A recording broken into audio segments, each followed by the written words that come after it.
Chapter 1, Introduction, The Myth of the Inquisition. Hardly any other chapter in European history has such a dark and at the same time fascinating reputation as the Spanish Inquisition. The term alone evokes images of dark dungeons, merciless inquisitors, cruel torture, and solemnly staged executions. In the collective memory, it is considered a synonym for religious intolerance, oppression, and fanatical zeal. But at the same time, it was an integral part of an era in which religion, politics, and society were inextricably linked. To understand the history of the Spanish Inquisition, you have to look not only at the facts, but also at the myth that surrounds it to this day. The Inquisition was not an isolated phenomenon, but part of a longer tradition. As early as the Middle Ages, the church and secular rulers had created institutions to take action against heresy, i.e., deviations from the right faith. The medieval Inquisition originated in the 13th century to fight movements such as the Cathars or Waldensians. It was a new instrument that systematically persecuted religious deviations, using procedures that spread throughout Europe. The Spanish Inquisition continued this tradition, but adopted a special form that distinguishes it from others. It was not only an ecclesiastical instrument, but a royal instrument that was closely intertwined with the formation of the state of late medieval Spain. The fascination that the Inquisition exerts to this day is also based on the fact that it is both reality and legend. Contemporaries feared the power of the Inquisitors, and opponents of Spain abroad deliberately exaggerated their cruelty in order to discredit the country. The so-called Black Legend painted a picture of Spain as a land of tyranny and religious fanaticism, and the Inquisition became the central symbol of this representation. Novels, plays, and later films took up this image and made it an integral part of popular culture. The image of the merciless inquisitor who decides on life and death with a cold gaze and an iron hand is still firmly anchored today. But the historical reality is more complex. While the Inquisition was undoubtedly an instrument of oppression that spread fear and cost many lives, its structure, procedures, and effects often differed from popular ideas. The number of victims was high, but probably lower than the legends claim. The Inquisition was also a bureaucratic system with clear rules that relied not only on cruelty, but also on control and intimidation. Their goal was not only to punish, but above all to secure religious unity and thus political stability. In the introduction to the history of the Spanish Inquisition, it is important to realize that it was a product of its time. The 15th and 16th centuries were marked by far-reaching upheavals. The discovery of America, the spread of humanism, the Reformation, and the conflict between the emerging nation-states changed the world.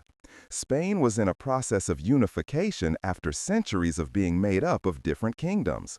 The Catholic monarchs Ferdinand and Isabella sought not only political unity, but also religious homogeneity. At a time when religion formed the basis of the worldview, the implementation of a unified faith seemed to them to be indispensable for the stability of their empire. The Inquisition thus served not only religious purposes, but also the formation of the state. It was an instrument to exert control over the population, eliminate political opponents, and strengthen the authority of the monarchy. It combined religious zeal with political calculation and developed into an institution that lasted for centuries. It was flexible enough to adapt to changing conditions and powerful enough to suppress criticism for a long time. The question of the aftermath of the Inquisition is closely linked to its myth. To this day, it is often cited as an example of how religious fanaticism and state power can work together to legitimize intolerance and oppression. It has become a symbol of the dark pages of European history and is repeatedly invoked in debates about human rights, tolerance, and abuse of power. At the same time, it reminds us to look at historical phenomena in their context without hastily classifying them into modern categories. The Spanish Inquisition is thus both a historical reality and a cultural construct. Its history can only be understood if one takes into account both dimensions, the concrete institution with its procedures, its victims, and its role in society, and the myth that has formed around it and continues to have an impact today. It is an example of how history and memory are intertwined, how power structures work, and how they can be interpreted and reinterpreted over centuries. The introduction to this topic must therefore do two things. On the one hand, it should provide the framework for the study of the Inquisition in its historical contexts, from its founding in the late 15th century to its heyday in the 16th and 17th centuries and its slow decline in the 18th and 19th centuries. On the other hand, it is intended to make it clear that the Inquisition was more than just a legal or religious system. It was a cultural phenomenon that spread fear and control, but also a reflection of the society that produced it. The following chapters will focus on unfolding this complex history, explaining the political and religious prerequisites, tracing the origin and organization of the Inquisition, describing its methods and processes, shedding light on its victim groups, and describing its role in people's everyday lives. At the same time, it will be shown how the Inquisition was perceived in the European context, what criticism it provoked, and how it was finally abolished. Only in this comprehensive consideration can one do justice to its historical weight. The Spanish Inquisition is a topic that evokes fascination and disgust in equal measure. Their history reminds us of how closely religion and power were entwined in the past, how institutions can emerge that shape societies for centuries, and how dangerous it is when beliefs are understood as absolute truth. It is a cautionary tale, but also a key to understanding European history and the emergence of modern values such as tolerance and human rights. Chapter 2: Spain in the Late Middle Ages, Political and Religious Prerequisites. To understand the origin of the Spanish Inquisition, one must look at Spain in the late Middle Ages. This institution did not emerge out of nowhere, but was the result of a long development in which religious, political, and social factors were closely intertwined. Spain in the 15th century was not a unified nation-state, but a patchwork of different kingdoms connected by alliances, wars, and dynastic connections. Castile, Aragón, Navarre, Leon, Granada, and smaller principalities together formed a complex political landscape in which regional traditions, different laws, and cultural diversity coexisted. This diversity was not only political, but also religious. Since the Arab conquest in the early 8th century, a large part of the Iberian Peninsula had been under Muslim rule for centuries. Islamic culture shaped cities such as Cordoba, Seville, and Granada and left visible traces in architecture, science, and language to this day. In addition to the Muslims, large Jewish communities lived in Spain, which played an important role in trade, medicine, administration, and culture in the Middle Ages. Jews, Christians, and Muslims often lived in close proximity, and there were long periods of peaceful coexistence which became known as convivencia. But this coexistence was not always harmonious. As early as the 14th century, tensions arose which erupted into pogroms and acts of violence. Economic crises, famines, and the plague led to minorities being made scapegoats. Jews in particular came into focus, as they were considered foreigners and infidels, even if they had been resident in Spain for centuries. Many were baptized and henceforth lived as so-called conversos, but the suspicion remained that they continued to practice their old religion in secret. This mistrust became a central theme that would later determine the work of the Inquisition. Spain's political situation in the late Middle Ages was marked by the centuries-long struggle against Muslim rule in the south of the peninsula, which became known as the Reconquista. Step by step, the Christian kingdoms reconquered territories until in the end only the Emirate of Granada remained. This struggle had not only military but also ideological significance. It was understood as a religious crusade, as a defense of Christianity against Islam. Those who fought against the Muslims did so not only as soldiers, but also as defenders of the faith. This combination of politics and religion was to be deeply imprinted on Spain's self-image. The marriage between Isabella of Castile and Ferdinand of Aragon in 1469 marked the beginning of a new phase in Spanish history. Their union united the two most powerful kingdoms on the peninsula and laid the foundations for the eventual unity of Spain. But this unity was fragile. The different regions retained their own laws, institutions, and traditions. In order to consolidate their power, the Catholic monarchs had to exercise not only military and political, but also religious control. It was clear to them that a stable empire could only be based on a unified religion. This idea was typical of the time. In late medieval Europe, religious unity was considered a prerequisite for political stability. Deviations from faith were not seen as private beliefs, but as a threat to the entire community. Heresy was synonymous with sedition, as it challenged the divine order that formed the foundation of society. In this climate, it was only logical that the rulers took measures to combat religious deviations. The Church played a double role in this. On the one hand, it was the spiritual authority that decided on questions of faith and heresy.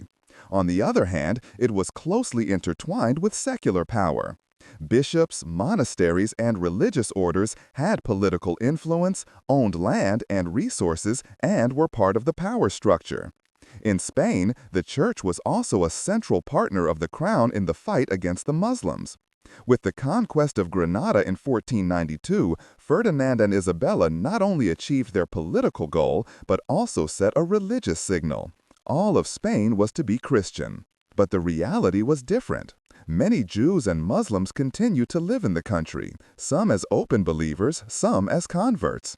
These groups became a problem because their faith, or the suspicion that they were secretly adhering to it, was seen as a threat to unity.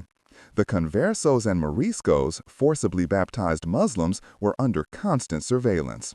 Even small deviations in behavior could be interpreted as evidence of heresy.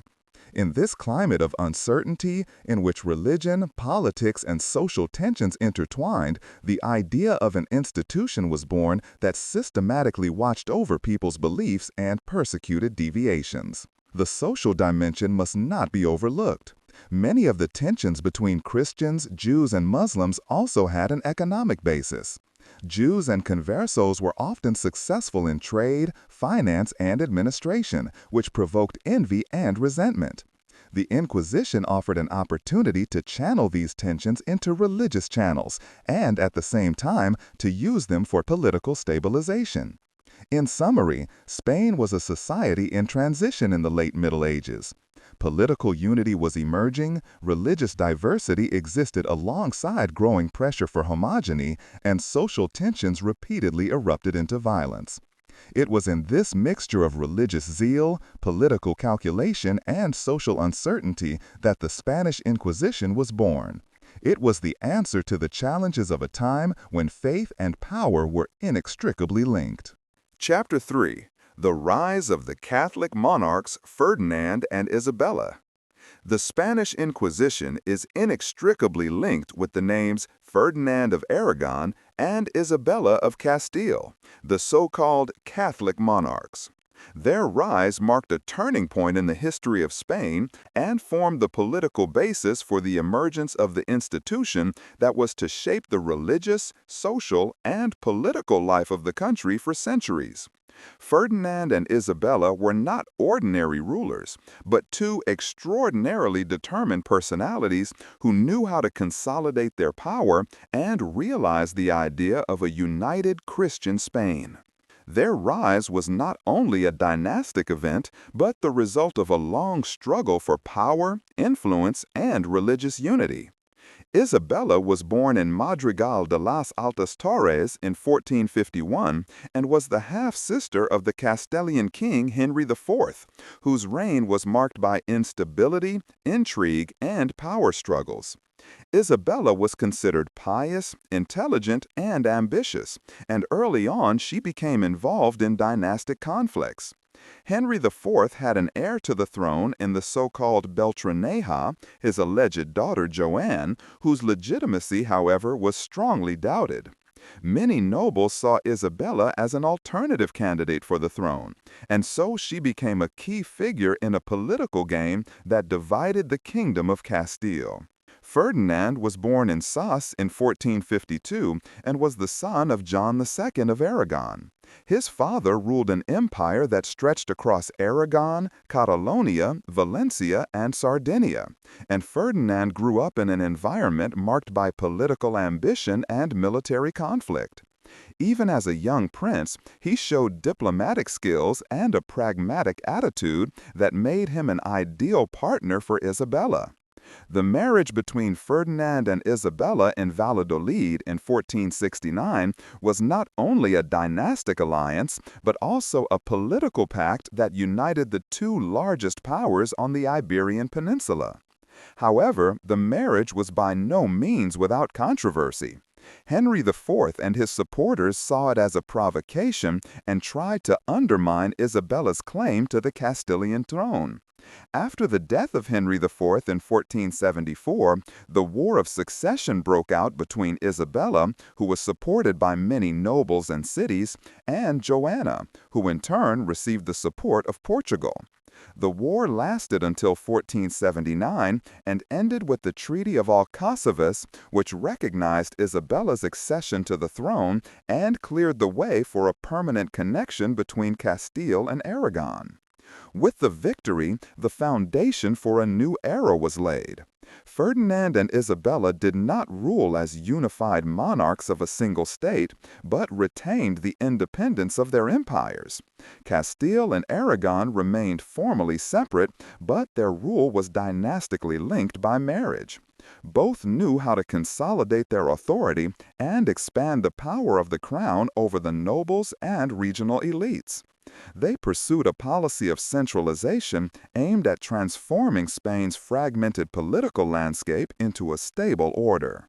A central element of this policy was religion. Ferdinand and Isabella saw themselves as defenders and promoters of the Catholic faith, and their rule was linked to the idea of religious unity from the very beginning. At a time when questions of faith formed the foundation of society, they saw the implementation of the Catholic faith not only as a spiritual, but also as a political task. Their piety was not only rhetorical, but also personal. Both were considered devout Christians who took prayer, worship, and religious rituals seriously. This religious conviction was combined with a political calculation aimed at consolidating the unity of their empire. They realized that Spain's religious diversity, especially the presence of Jews and Muslims, posed a potential threat to unity. Although these groups had lived in the country for centuries and had made significant contributions to culture, science, and the economy, they were increasingly seen as foreign bodies in an era marked by religious fervor and the idea of a Christian Europe. Ferdinand and Isabella made it their mission to eliminate this diversity and create a homogeneous religious order. Their rise was also a triumph over the traditional powers that had long dominated Spanish political life. In the Middle Ages, the great noble families often had more influence than the crown, but Ferdinand and Isabella knew how to push back their power through skillful politics, military strength, and religious legitimacy. In this context, the founding of the Spanish Inquisition in 1478 was not only a religious but also a political instrument. It allowed the crown to watch over matters of faith while strengthening authority over society. A decisive symbol of their rise was the conquest of the Emirate of Granada in 1492, which marked the end of the centuries-long Reconquista. With the victory over the last Muslim bastion on the Iberian Peninsula, Ferdinand and Isabella not only set a military signal, but a religious one. They presented themselves as the perfecters of Spain's Christian unity and consolidated their reputation as defenders of the faith. The fact that Columbus began his journey to the West in the same year, which was under their patronage, underlines the historical importance of their rule. They combined the religious unity of Spain with expansion into the New World, thus placing themselves at the center of world history. But her rise was not only marked by success. Their policy of religious homogeneity led to profound tensions and cruel consequences for Jews and Muslims. With the introduction of the Inquisition and the expulsion of the Jews in 1492, they laid the foundation for an era of intolerance that was to shape Spain for centuries. Their rule was thus a paradox.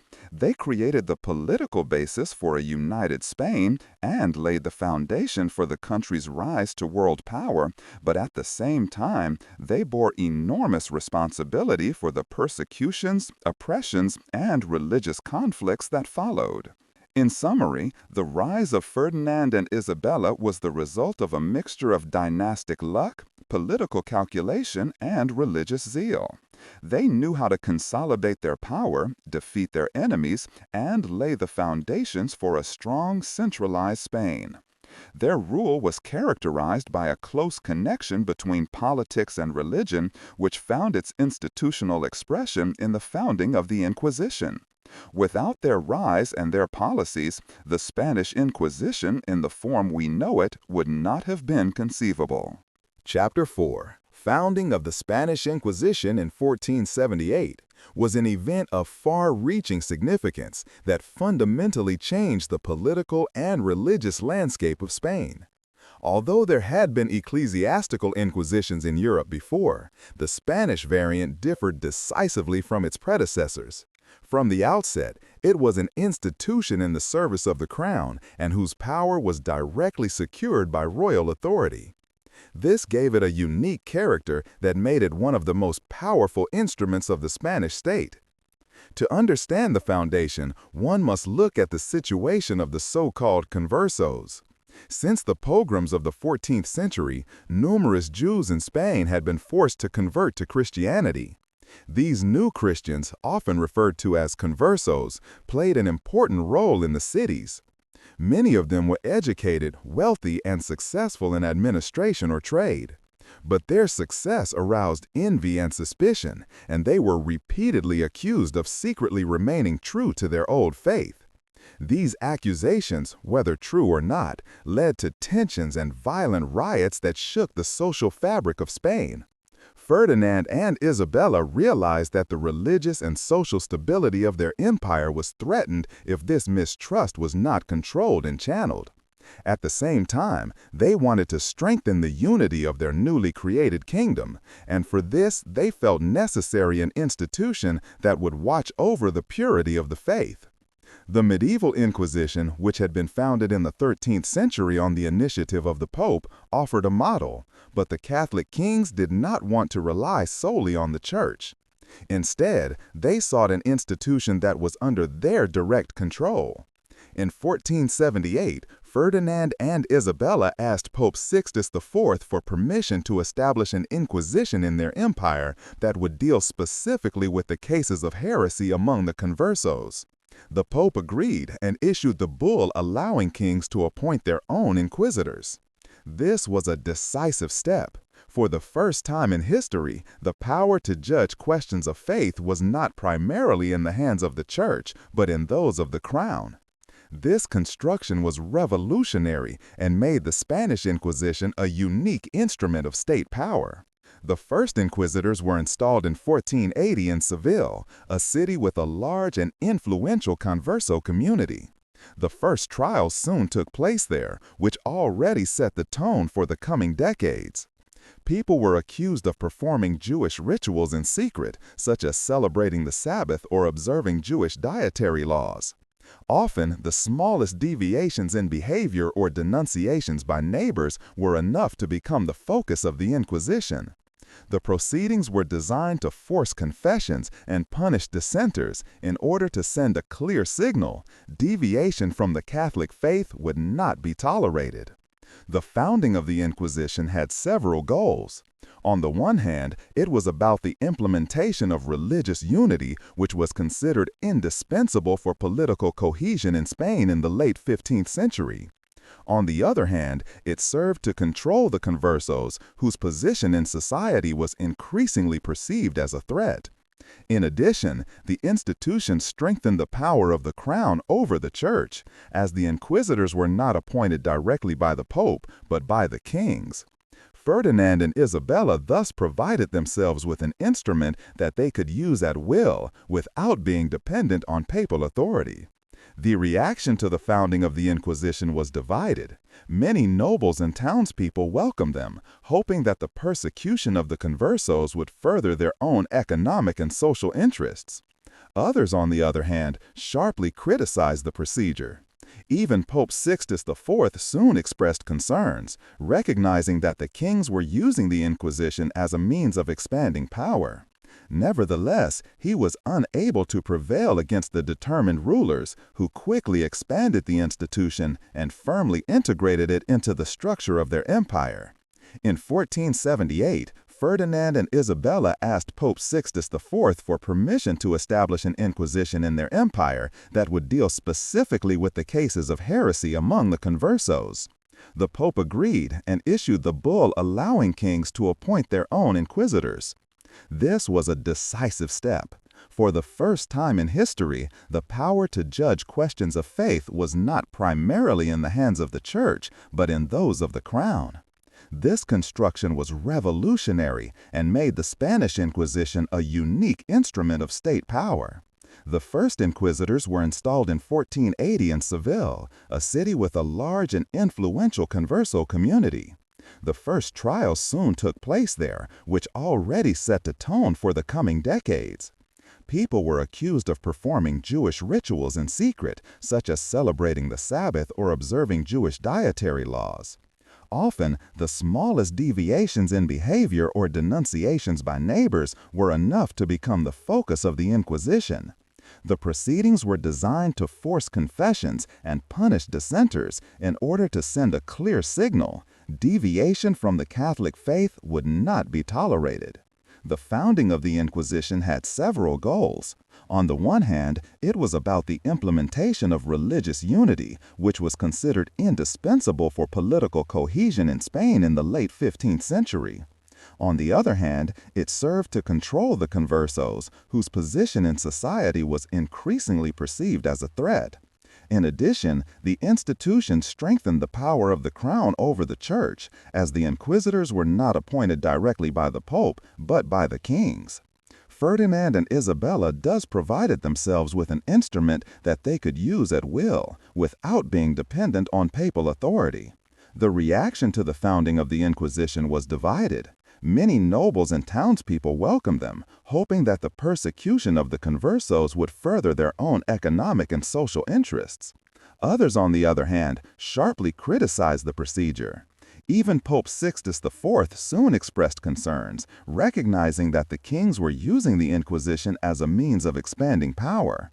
Nevertheless, he was unable to prevail against the determined rulers, who quickly expanded the institution and firmly integrated it into the structure of their empire. From the beginning, the Inquisition was more than just an ecclesiastical court. It had its own staff, its own prisons, and its own administration. In the years that followed, it was expanded into a bureaucratic apparatus that permeated the entire country and whose authority was recognized in all regions.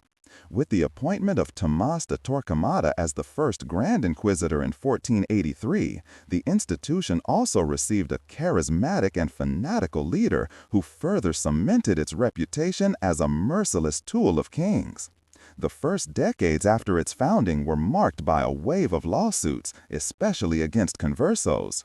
Hundreds were executed, thousands sentenced to punishments such as prison, expropriation, or public penance. The spectacular public verdicts, which became known as auto de fe, had an enormous effect on the population. They served not only to punish, but also to intimidate and strengthen the faith.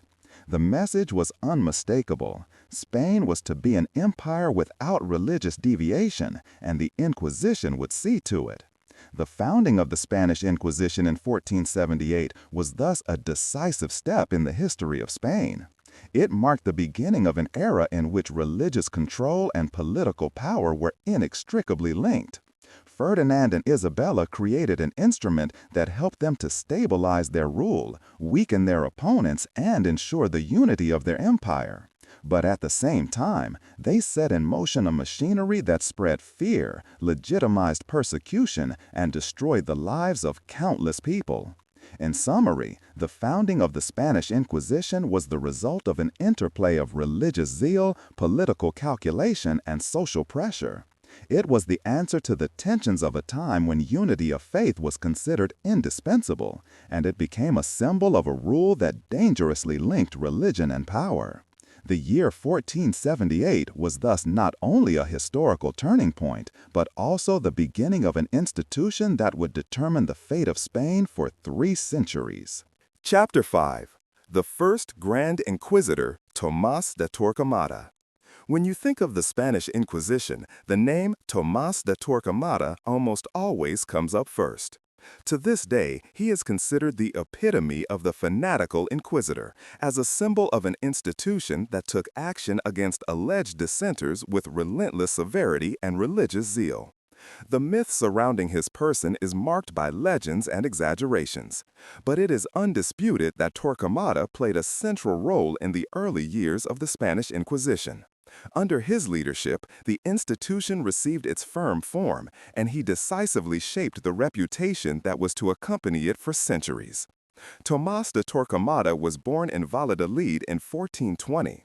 His family belonged to the lower nobility and had Jewish roots, which in retrospect is a certain irony, as he himself was to become one of the toughest persecutors of the conversos. He joined the Dominican order at an early age, which was known for its severity, erudition, and zeal in the fight against heresy. As a monk, he was distinguished by deep piety, an ascetic lifestyle, and an uncompromising attitude in matters of faith. To him, Christianity was the only true religion, and any deviation seemed to him a danger to the salvation of souls and the order of society. His career was marked by his proximity to the royal court. Torquemada won the trust of Isabella of Castile, who appreciated his spiritual rigor and his intransigence. He became their confessor and advisor on matters of faith, and this close relationship made him a key figure in the politics of the Catholic monarchs. When Ferdinand and Isabella introduced the Inquisition to their empire, Torquemada was therefore an obvious choice for a leading position. In 1483, he was appointed by Pope Sixtus IV as the first Grand Inquisitor of Spain, and thus began his term of office, which is still notorious today. As Grand Inquisitor, Torquemada had far-reaching powers. He coordinated the activities of the Inquisition courts in the various regions, appointed inquisitors, supervised the proceedings, and ensured that the interests of the crown were safeguarded. He created a central administration that transformed the previously locally limited measures into a nationwide system. Under his leadership, the Inquisition became a tight, bureaucratic apparatus capable of exerting control over the board and persecuting religious deviations. Torquemada's leadership was characterized by harshness and consistency. He was convinced that only through rigorous measures could the purity of the faith be secured. In his worldview, heresy was not only an individual transgression, but a threat to the salvation of all believers. Anyone who deviated from the right faith endangered the salvation of the entire community. For him, this conviction justified the use of extreme means, whether through torture, expropriation, or execution. Under his leadership, the persecution of the conversos reached a climax. Many trials were initiated, countless people were accused, and the public verdicts, the autos da fe, became spectacular stagings of royal and ecclesiastical power. These events had the purpose not only of punishing the guilty, but also of intimidating the population and obliging them to be loyal to the church and the crown. It is estimated that thousands of people were executed and tens of thousands sentenced to punishment during Torquemada's tenure, although the exact numbers are difficult to determine. But Torquemada was not only a persecutor, but also a reformer. He understood the Inquisition as a tool that was supposed to have a long-term effect. Therefore, he created a strict organization with clear rules that standardized procedures and created a kind of judicial apparatus. In this way, he ensured that the Inquisition did not remain just a short-term project of the kings, but developed into a permanent institution that shaped the life of Spain for centuries. His influence went beyond the pure Inquisition. Torquemada also played an important role in the expulsion of Jews from Spain in 1492. He was one of the most resolute supporters of this step, which had the goal of finally securing the religious unity of the empire. For him, the coexistence of Christians and Jews was incompatible, as he feared that the conversos might be tempted to return to their old faith through contact with their Jewish relatives and neighbors. With his authority and his closeness to the rulers, he pushed for a solution that ultimately culminated in expulsion. Despite his power and influence, Torquemada remains a controversial figure. Contemporaries described him as fanatical, tough, and unyielding, but also as pious and dutiful. For his followers, he was a man who fought uncompromisingly for the faith and saved the empire from internal disintegration. To his opponents, he was a tyrant who ruled through fear and violence, destroying countless lives. Even during his lifetime, legends were entwined around his austerity, which were embellished over the centuries. Torquemada died in Avila in 1498, after 15 years as Grand Inquisitor. He left behind a legacy that could hardly be more ambivalent. On the one hand, he had established the Inquisition as a permanent institution and consolidated its power. On the other hand, he had created a climate of fear that left deep wounds in Spanish society. His name became synonymous with religious fanaticism and relentless harshness, and this reputation haunts him to this day. In retrospect, it becomes clear that Torquemada was less a demon, as the legends portray him, but a product of his time. He embodied the beliefs and fears of the late Middle Ages, in which religious unity was considered indispensable, and any deviation was perceived as a threat. Its significance lies not so much in his personal cruelty as in his ability to shape an institution that has remained effective for centuries. He thus stands at the beginning of a history that deeply shaped Spain and which still influences the image of the country abroad today. In summary, Tomás de Torquemada was the first Grand Inquisitor not only in name, but also in effect. He was the one who gave shape to the Spanish Inquisition, expanded his power, and pursued his goals without compromise. Whether as a fanatical persecutor or as a dutiful reformer, opinions differ on his person. The only thing that is certain is that without him, the Inquisition would not have become what it became, a symbol of the intertwining of religion, politics, and power in the early modern period. Chapter 6.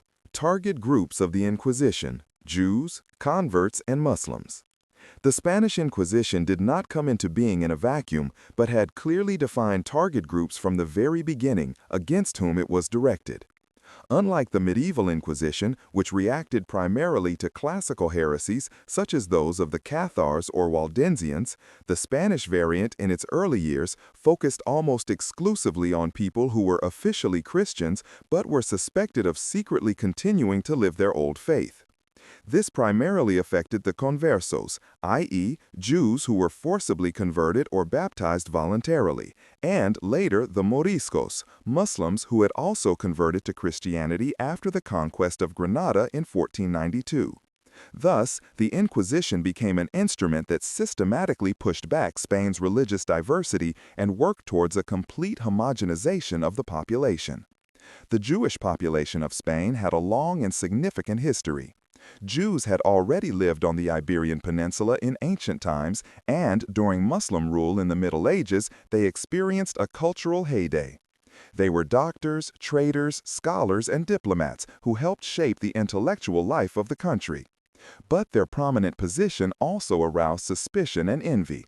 Especially in times of economic or political crisis, there were repeated outbreaks of violence against Jewish communities. The massacre of 1391, in which thousands of Jews were killed or forced to be baptized in many cities, marked a turning point. Many Jews decided to convert to Christianity to save their lives and formed the group of conversos.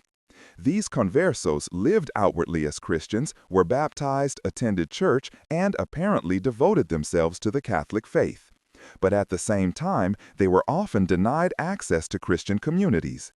Many longtime residents viewed them with suspicion, as they suspected that the conversos were secretly adhering to Jewish customs.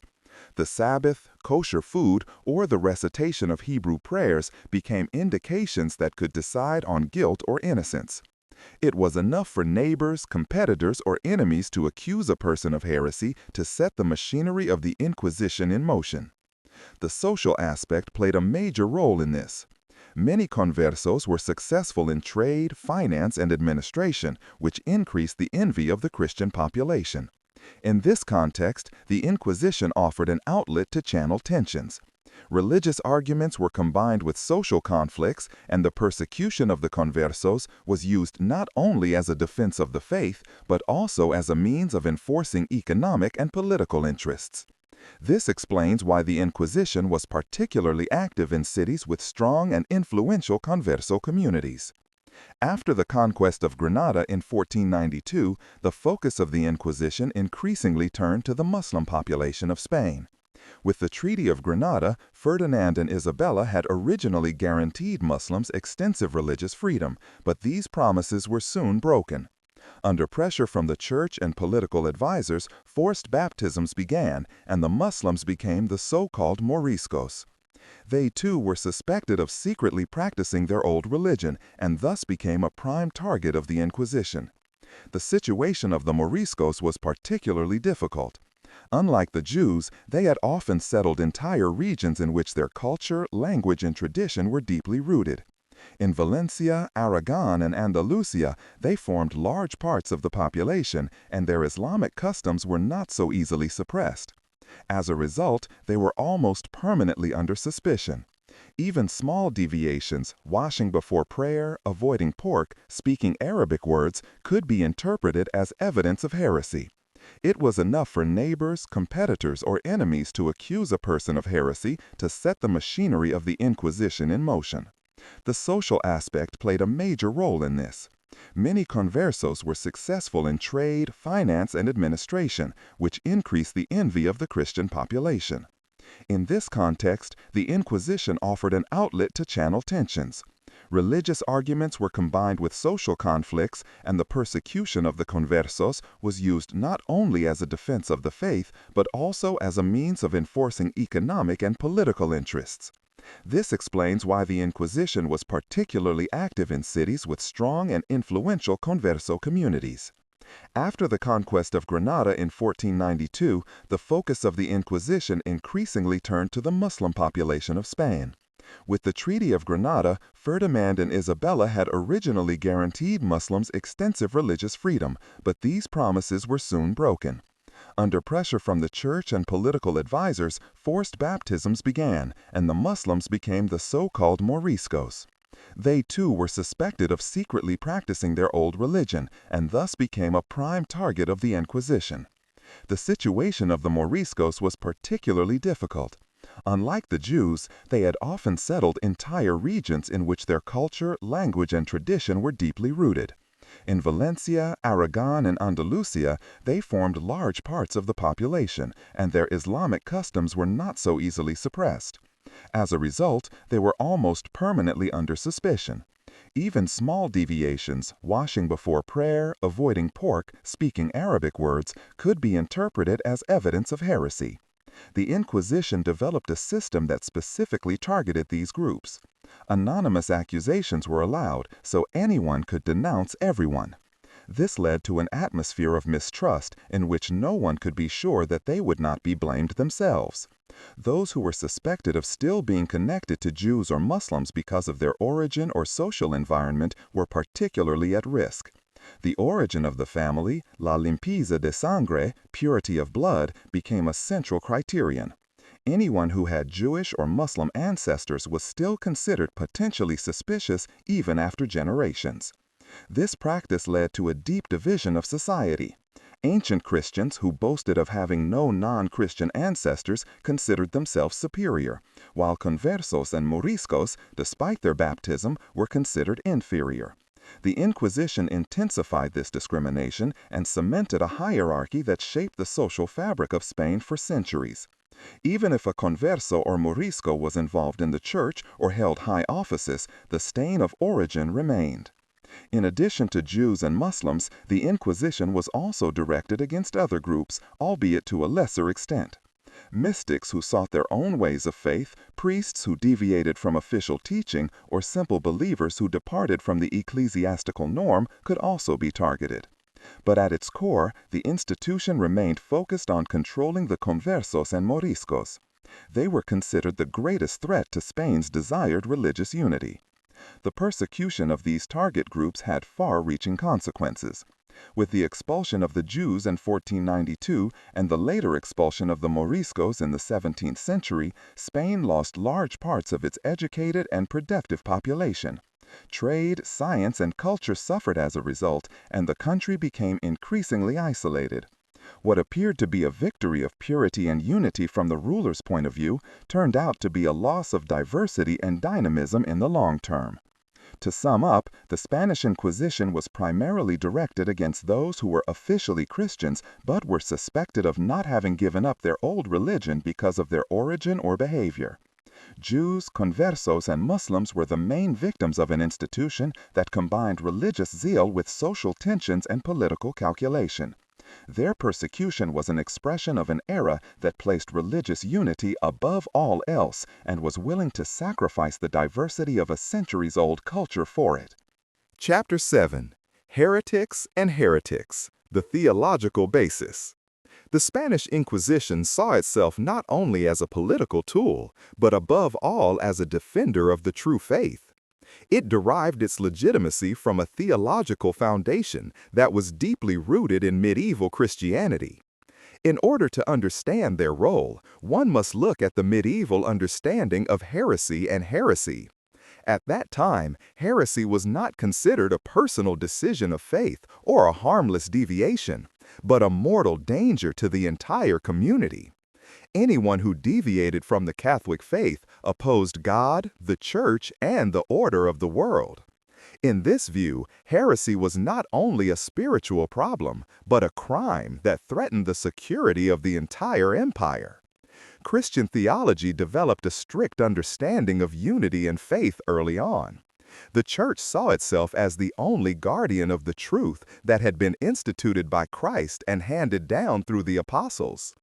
Deviations from this truth were not merely errors, but rebellion against God Himself. Church fathers such as Augustine shaped thinking by emphasizing that heresy is more dangerous than external unbelief, because it operates within the Church itself and can seduce the faithful.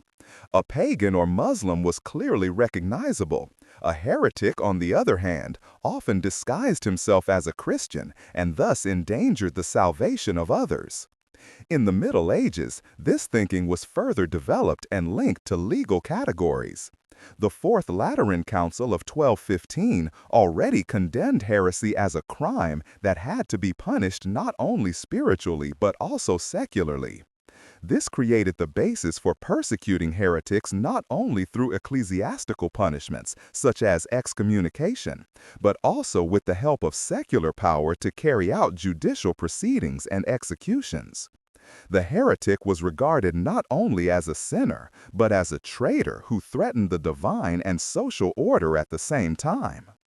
In Spain, this idea took on a particular sharpness because the country was under the sign of the Reconquista in the 15th century.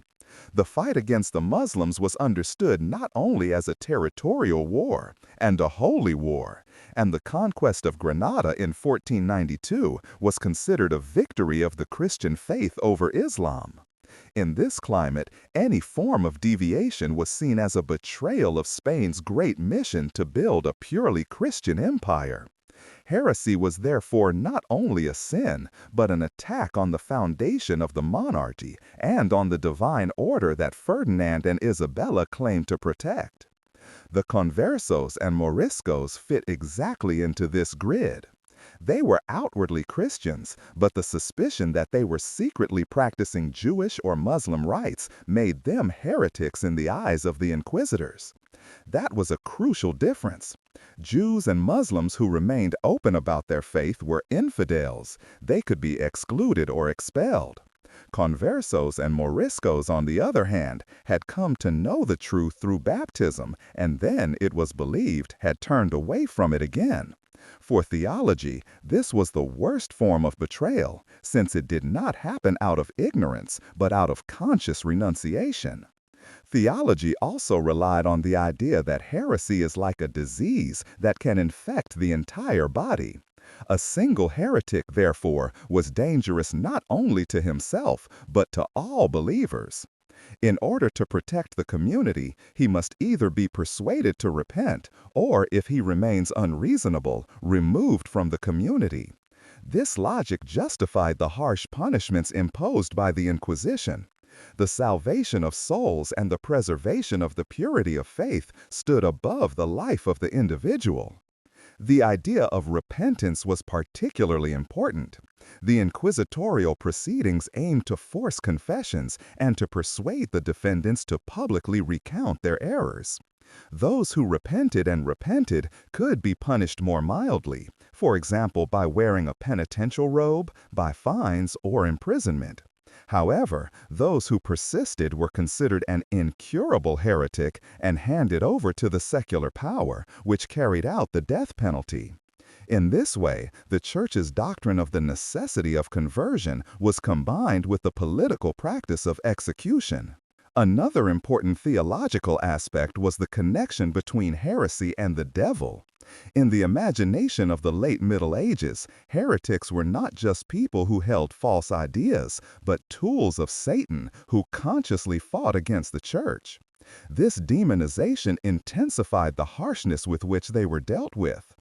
In a time when witchcraft, devil pacts, and supernatural threats were taken seriously, it seemed only logical to fight the heretics by all means. The theological basis of the Inquisition must not be understood solely as religious dogmatics. It was closely linked to political and social realities. By defining heresy as a threat, the monarchy also legitimized its own power. Ferdinand and Isabella presented themselves as guardians of the faith, whose divine mission was to make Spain pure and unified. The persecution of heretics was thus not only a religious act, but also a demonstration of royal authority. In summary, it can be said that the Inquisition drew its legitimacy from a theological worldview in which unity of faith stood above all else. Heresy was considered the worst of all sins because it could corrode the community from within. Those who deviated from the faith were not regarded as dissenters, but traitors whose existence endangered the salvation of all. This thinking made it possible to portray harshness and cruelty as acts of charity, since they served to save the community and, in the best case, also the soul of the heretic. Chapter 8. Methods of Investigation and the Inquisitorial Procedure. From the beginning, the Spanish Inquisition developed its own system of investigation, characterized by a mixture of legal procedures, religious zeal, and psychological intimidation. The aim was not only to punish the guilty, but above all to systematically track down deviations from the faith and to ensure the unity of the Catholic Church in the Reich. This inquisitorial procedure has been greatly formalized over the years and differs in many ways from other forms of justice in Europe. It was characterized by a high degree of control, secrecy, and the possibility of forcing confessions under pressure. A trial usually began with a public announcement. The Inquisition announced in a city or region that it was now taking action and called on the population to report cases of heresy. This was usually done in the form of a so-called Edict of Grace. During a certain period of time, often 30 or 40 days, people who confessed their errors of their own accord could hope for milder sentences. These edicts served on the one hand to persuade people to report themselves, but on the other hand also to create a climate of fear and mistrust. Those who did not confess could later be denounced by others and face much harsher punishments. A central element of the inquisitorial proceedings was the anonymity of the accusations. Anyone could report a suspicion without having to appear in court themselves. This meant that neighbors, business partners, or personal enemies could easily incriminate each other. This was an extremely difficult situation for the defendants, as they often did not know who had accused them or on what basis the accusations were based. This system led to a climate of denunciation in which no one could be sure that they would not be targeted by the Inquisition. As soon as an accusation was made, the Inquisition launched an investigation. The defendants were arrested and taken to special prisons controlled by the Inquisition. There, the phase of questioning began, which could often last for months or even years. The defendants were rarely told exactly what accusations were made against them. Instead, they had to give clues themselves through their statements, which could then be used against them. This trial was aimed at forcing confessions and involving the defendants in contradictions. The interrogations were conducted by inquisitors who were trained in legal and theological issues. They were assisted by notaries who recorded every word, as well as theological advisors. The interrogations were strictly regulated, but the methods were designed for psychological pressure and intimidation. The isolation, the uncertainty about the prosecution, the impossibility of naming witnesses for the defense, and the constant threat of severe punishment created an atmosphere that wore down many defendants. If the interrogations did not lead to the desired result, the Inquisition could use torture. This was formally restricted by ecclesiastical and legal rules. It could only be applied if the guilt of the accused was already suggested by circumstantial evidence, and it could not lead to death or permanent injuries. In practice, however, torture was often used to extract confessions. Methods such as stretching, simulated drowning, or tying up in painful positions were popular. Even if they may seem limited compared to later times, they meant immeasurable suffering for those affected and often led to false confessions. A special feature of the inquisitorial procedure was the emphasis on confession. Even if there was enough circumstantial evidence, the inquisitor sought to have the defendants confess their guilt themselves. This had a double function. On the one hand, it was considered a necessary prerequisite for penance and possible salvation of the soul, and on the other hand, it had a symbolic effect. Those who publicly recanted their errors confirmed the authority of the Church and deterred others. The trial was therefore less aimed at an objective search for truth than at staging the power and unity of faith. After the investigation and interrogations were completed, the Inquisition tribunal handed down its verdict. This could range from fines to the wearing of penitential robes to life imprisonment. In serious cases, the death penalty was imposed, but it was not carried out directly by the Church. Instead, the Inquisition handed over the condemned man to the secular authorities, who carried out the execution. This allowed the Church to formally claim that it did not carry out death sentences itself, even if the entire responsibility lay in fact with it. The verdict was announced in a solemn public ceremony, the so-called auto de fe. These events were not only legal acts, but religious political stagings. Condemned people were paraded in penitential garments, sermons were preached, and the unity of faith was invoked. For the spectators, it was an impressive spectacle that made the power of the Church and the monarchy visible. The executions usually took place afterwards, often with great sympathy from the population. The inquisitional procedure was thus a mixture of legal formality, religious zeal, and psychological intimidation. It differed from secular justice in its secrecy, its focus on confessions, and its strict focus on defending the faith. At the same time, it was an instrument of political control that shaped the entire society through denunciation, fear, and staging. The methods of the Inquisition meant that many defendants had little chance of a fair trial. The combination of anonymous accusation, isolation, torture, and public humiliation made it almost impossible to defend oneself. Even those who were acquitted often remained stigmatized, as suspicion alone was enough to destroy a person's reputation and life. To sum up, the inquisitorial trial was not so much a means of seeking truth as a mechanism for enforcing religious unity and demonstrating power. It combined legal structures with religious goals and psychological strategies to control society in the interest of the monarchy and the Church. The methods of the Inquisition were thus not only an expression of an era in which unity of faith stood above all else, but also an early example of a system that stabilized rule through fear, secrecy, and staging. Chapter 9. Torture and Confessions, Reality and Legend.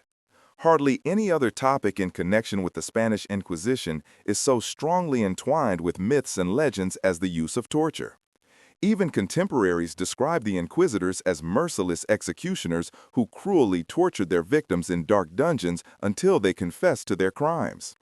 This image was reinforced in European propaganda, which was directed against Spain, especially in the 16th and 17th centuries. The so-called Black Legend made the Inquisition a symbol of cruelty, and torture played a central role in it. To fully understand the picture, one must distinguish between reality and exaggeration. Torture did indeed exist, but its use was more strictly regulated than the legends suggest. At the same time, it was immeasurable in its effect on the defendants because it was used in a system that was already geared towards intimidation and confessions.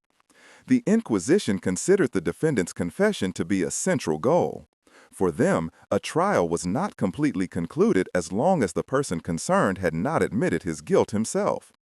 A confession was not only a legal confirmation, but also a religious act. It meant repentance, and a return to the church. Therefore, it was crucial for the Inquisitors to get the accused to talk, even if this was done by drastic means. The use of torture was formally restricted by regulations.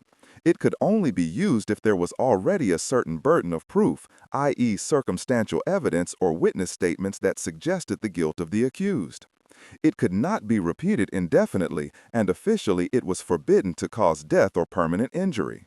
In practice, however, these restrictions remained vague, and the Inquisitors had great leeway to use torture as they wished. One of the common methods was stretching, in which the joints of the body were torn apart by pulling. The so-called strappado, in which the prisoner was pulled up with his arms tied behind his back and then dropped abruptly, was also widespread. Another method was simulated drowning, in which water was poured into the defendant's mouth, creating the impression of suffocation. Tying up in painful positions over long periods of time was also part of the Inquisitors' arsenal. While these methods did not necessarily lead to death, they did cause extreme pain, anxiety, and often permanent damage. The effect of torture was not so much physical destruction as psychological intimidation. Even the threat of torture was often enough to force confessions. Many defendants knew that it was virtually impossible to defend themselves successfully, so they decided to confess under pressure to everything that was asked of them. This often led to confessions that had little to do with reality, but rather confirmed the expectations of the Inquisitors. Another element that made torture so effective was the environment in which it took place. The prisoners were in complete isolation, cut off from their families and without knowledge of the exact charges. They did not know who had accused them and had no way of calling exculpatory witnesses. In this situation, torture was not only a physical, but above all a psychological means of pressure that destroyed any hope of justice. At the same time, you have to compare reality with the images that have been handed down. In the Black Legend, which was spread mainly by Protestant opponents of Spain, the Inquisition was described as an apparatus that tortured people day and night in hellish torments. These depictions exaggerated the frequency and cruelty of torture in order to portray Spain as a barbaric country. Historical research shows that torture was used, but not in every trial and not to the extent that the propaganda claimed. Nevertheless, it remains to be said that even a limited use of torture had devastating effects, as it permeated the entire system with fear. Particularly problematic was the fact that the results of the torture were accepted as evidence. Even if confessions were later retracted, they carried great weight in the proceedings. In many cases, defendants later repeated their statements voluntarily to show that they submitted to the church. Thus, torture became an instrument that not only forced short-term confessions, but also confirmed the authority of the Inquisition in the long term. The formation of legends intensified over the centuries.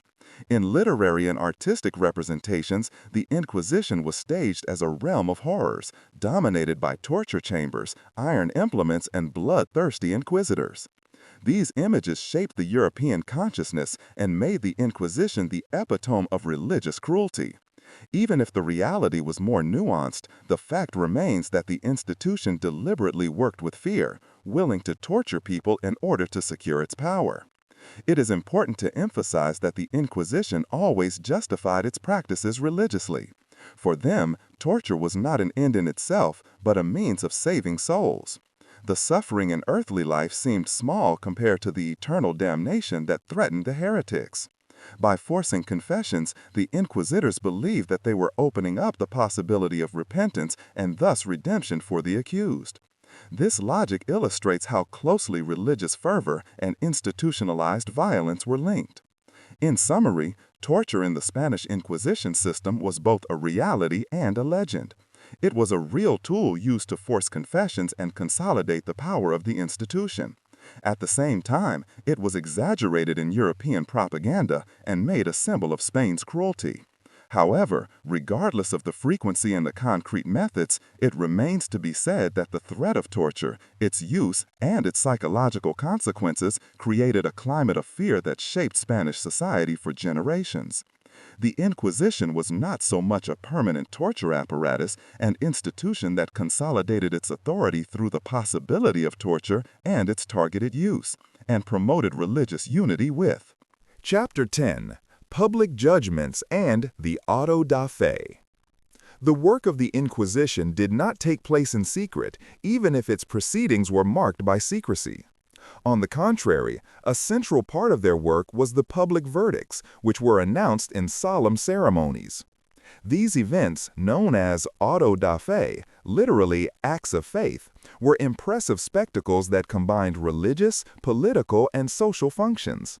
They served not only to punish convicts, but also to showcase the power of the Inquisition, the authority of the Church, and the rule of the monarchy. The auto da fe was a staging intended to consolidate the faith, intimidate the community, and demonstrate the purity of Catholic Spain. The course of an auto da fe followed fixed rituals. Weeks or months before, preparations were made, the city was decorated, and the population was called upon to participate in the ceremony. On the day itself, a large crowd, often thousands of people, gathered in a central square or near a cathedral. The condemned were paraded in special robes, the so-called sanbenitos, penitential shirts painted with symbols of their crimes. These garments were intended to make their guilt visible and at the same time expose them to the ridicule of the public. Some also wore pointed hats, which increased their humiliation. The ceremony usually began with a solemn mass, sermons, and processions. High-ranking clerics, inquisitors, and representatives of the crown took part. This setting alone made it clear that it was not only a legal but also a religious political event. The pronouncement of the sentences was accompanied by sermons that described the dangers of heresy and called on the faithful to be loyal to the church and monarchy. In this way, the auto da fe fulfilled an educational function. It was intended to remind the community of the necessity of unity of faith and to drastically demonstrate the consequences of deviation. The sentences themselves ranged from mild punishments such as fines, public fines, or the wearing of penitential clothing to prison sentences and the death penalty. The difference between those who had shown repentance and those who were considered incorrigible heretics was particularly striking. Those who recanted and asked for forgiveness could expect a milder sentence, even if punishments such as prison or expropriation remained severe. However, those who remained persistent or were considered to have relapsed were handed over to the secular power, which carried out the death sentence. The executions usually took place after the auto da fe, sometimes on the same day, sometimes a little later. They were often carried out by burning at the stake, a punishment that was considered particularly symbolically effective in the Middle Ages. The fire was supposed to purify the body and snatch the spirit from damnation. Even though the Church always emphasized that the secular power was responsible for enforcement, the connection was obvious to the population. The Inquisition led to the deaths of many people, and the fire of the stake was the most visible sign of its power. The auto da fe was not only a legal measure but also a spectacle with high entertainment value. Contemporary accounts describe that the population came together in droves to attend the ceremonies. It was an event that combined curiosity, fear, sensationalism, and religious emotion.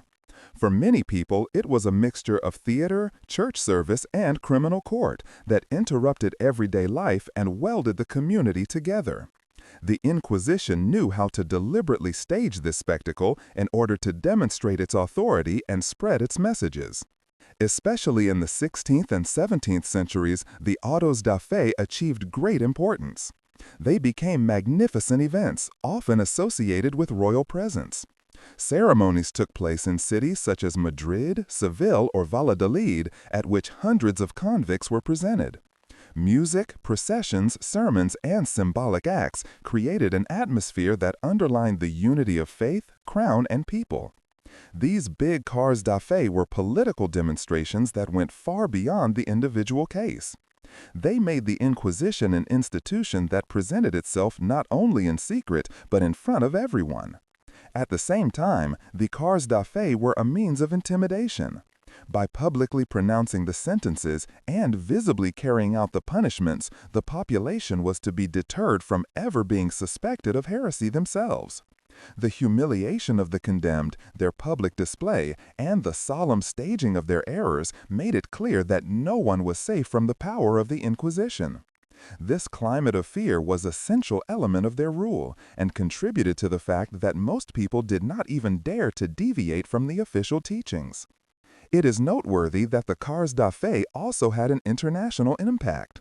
Reports of the spectacular ceremonies spread throughout Europe and contributed to Spain's reputation as a country of intolerance and cruelty. Opponents of Spain used the images of burning pyres and humiliated convicts to portray the country as barbaric and backward. Thus, the public verdicts not only contributed to the internal stabilization of Spain, but also to the formation of the Black legend that still shapes the image of the Inquisition today. In summary, the auto da fe was a central element of the Inquisition that went far beyond the legal framework. It was a religious ritual, a political spectacle, and a means of social control. Through the public announcement of the sentences, the solemn stagings, and the drastic punishments, the Inquisition made its power visible and consolidated the unity of church and state. At the same time, it created a climate of fear that intimidated the population and forced them to adapt. The auto da fe was thus not only an act of faith, but also an act of power that shaped the life of Spain for centuries. Chapter 11. The Role of the Inquisition in the Kingdom of Castile. The Kingdom of Castile formed the heart of the Spanish monarchy and was at the same time the first and most important area of operation of the Inquisition.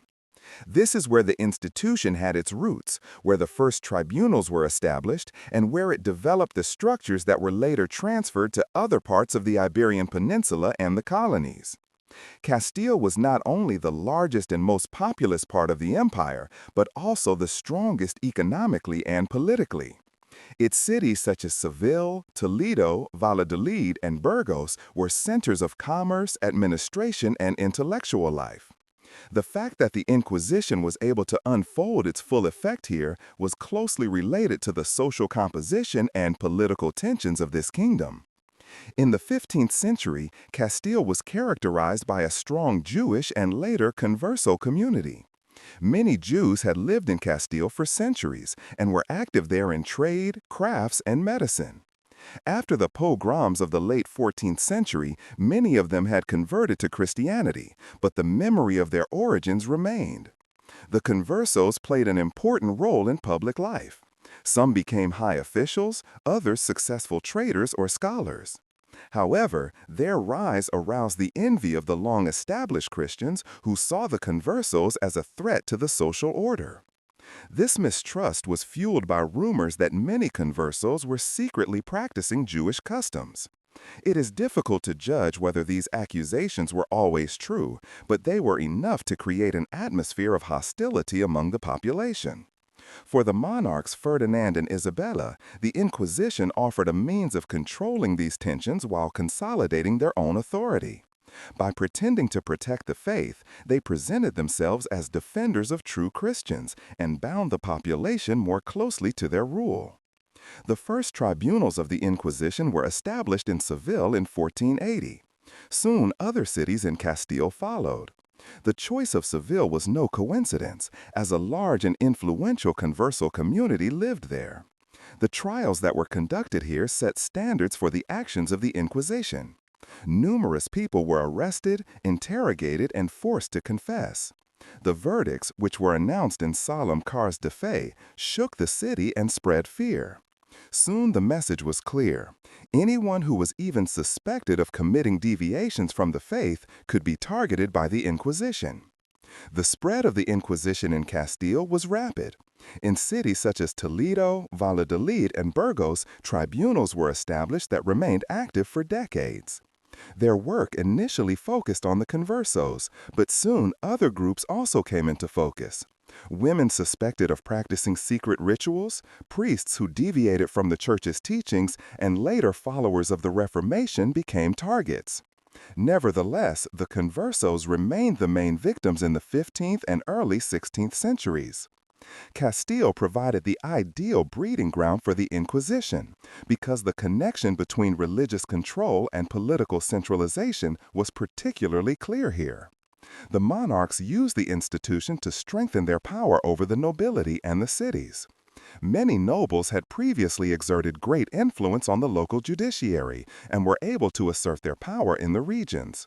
With the Inquisition, a new court system controlled by the crown was created, which pushed back the influence of the local elites.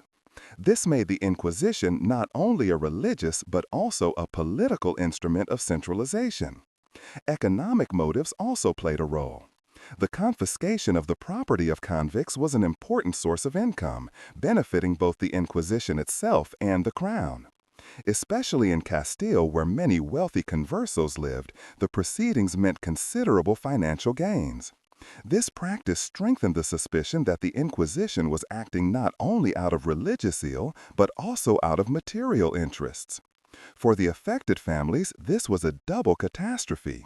They lost not only their freedom or their lives, but also their possessions and social status. The effect of the Inquisition in Castile was profound. It created a climate of fear that had a lasting impact on society. People adapted their behavior, avoided any suspicion, and tried to behave as inconspicuously as possible. Religious practices were strictly monitored, and deviations from the norm could become dangerous.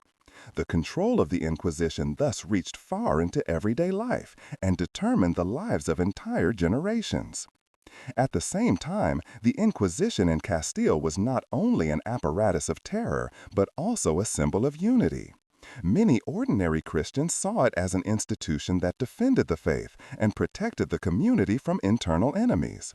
For them, the Inquisition was a guarantee that the Catholic faith remains pure and that the empire was not weakened by dissidents. This view explains why the institution endured for centuries despite destroying so many lives.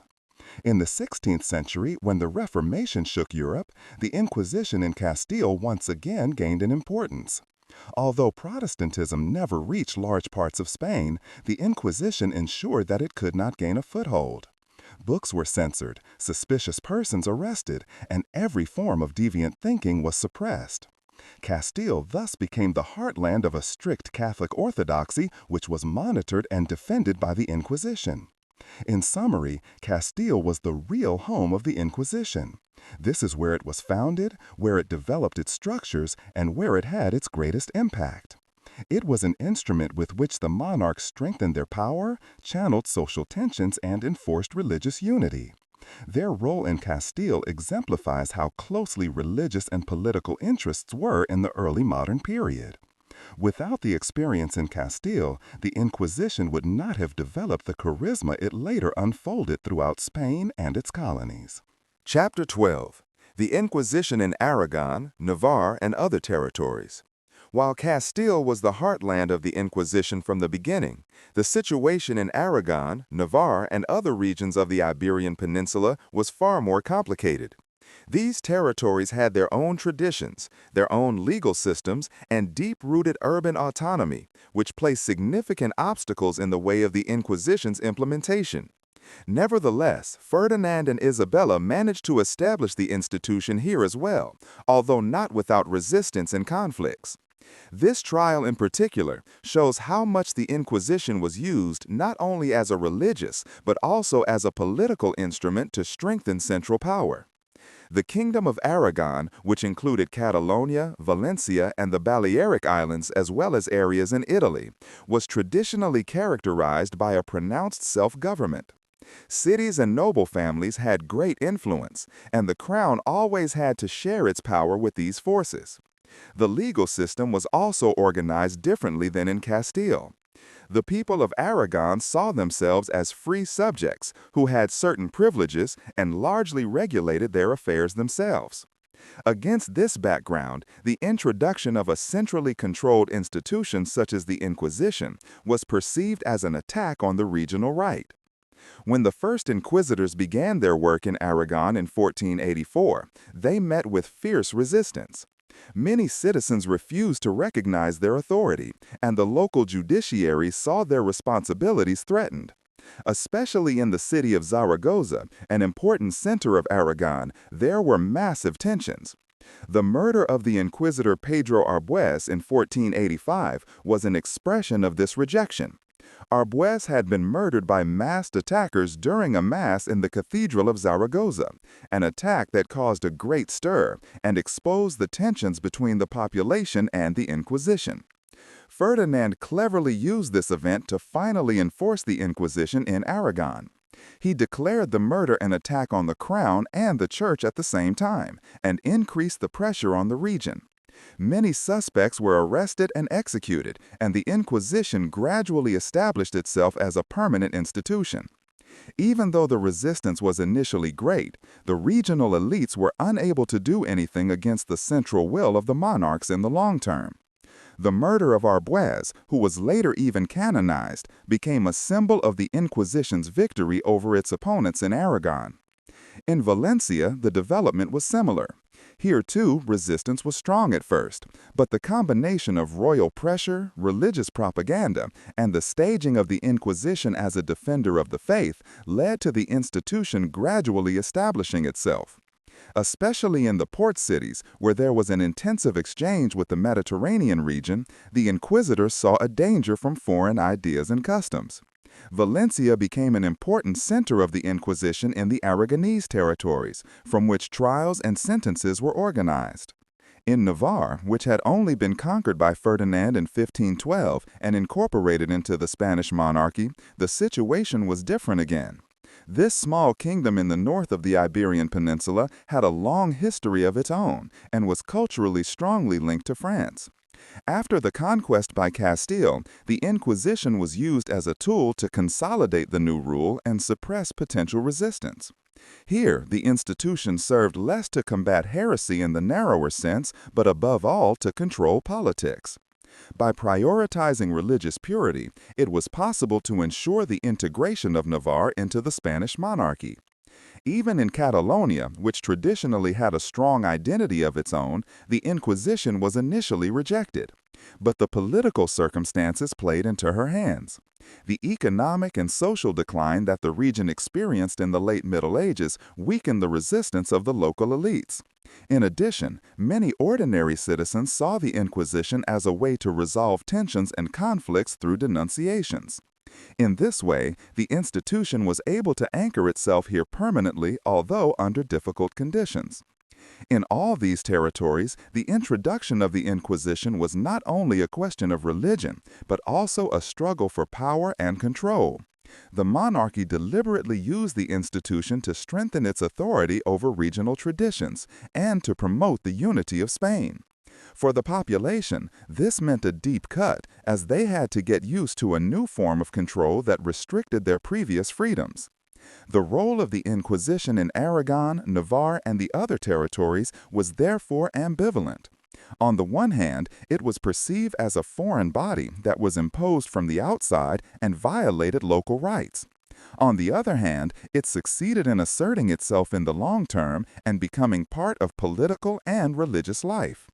It contributed to the fact that Spain, despite its regional diversity, developed a certain unity based on the Catholic faith.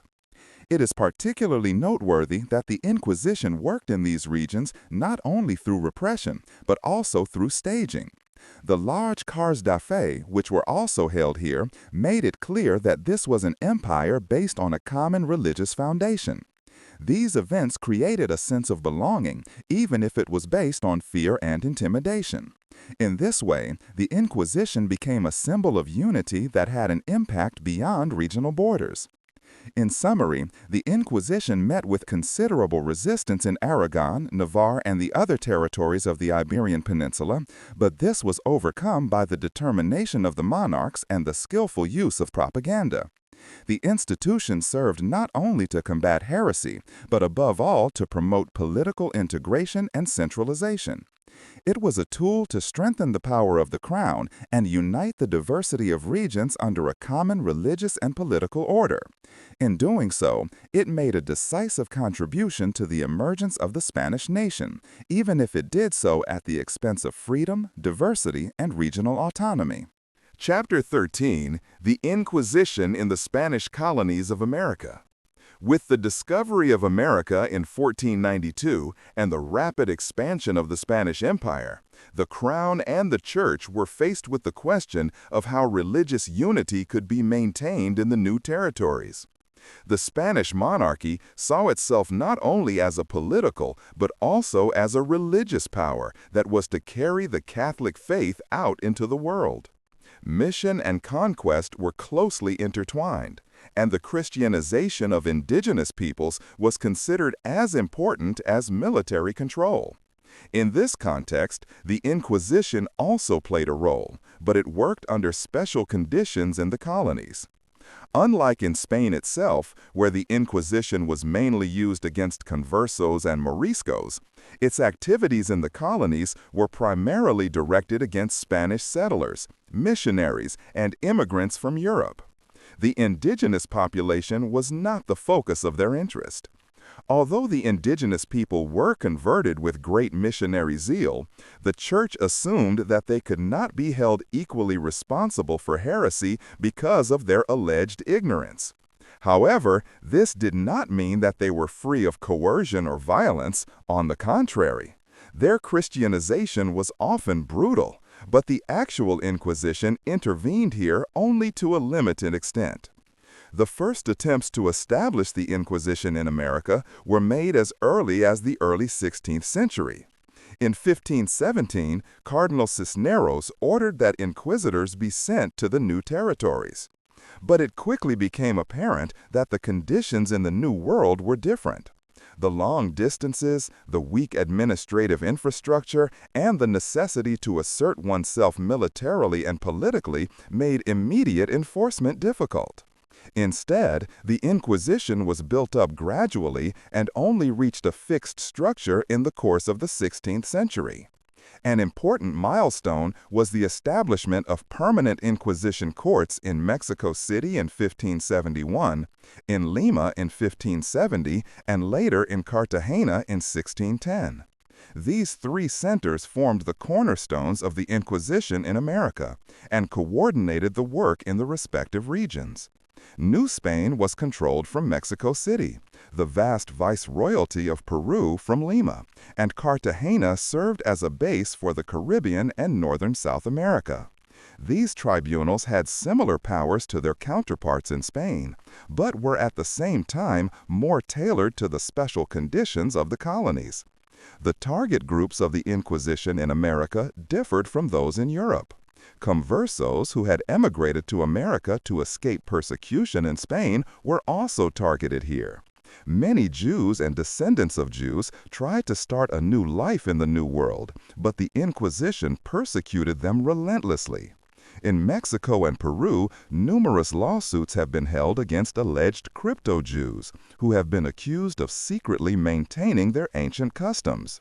Protestants who reached America with the merchant fleets also became an important target. Especially in the 16th century, when Spain was in sharp conflict with the Reformation movements in Europe, every non-Catholic Christian was considered a threat to the unity of the empire.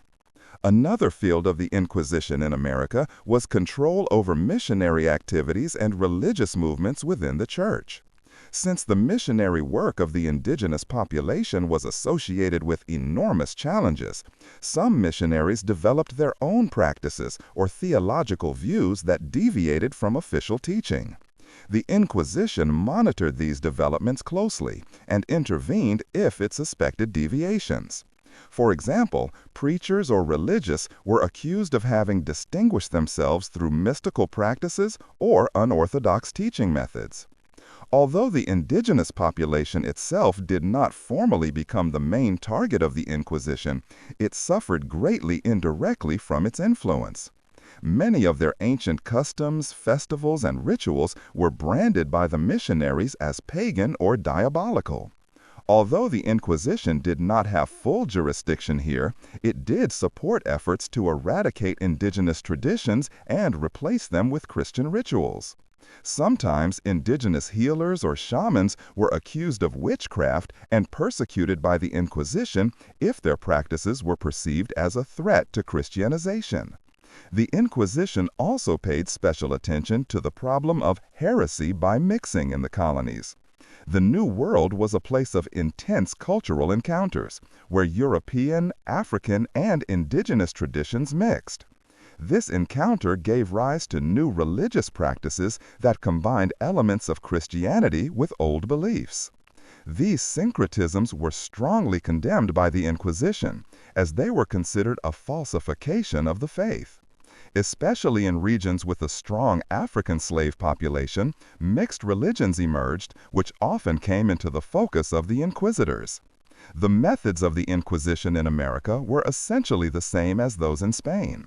Anonymous accusations, secret trials, confessions under pressure, public verdicts in the form of autos da fe.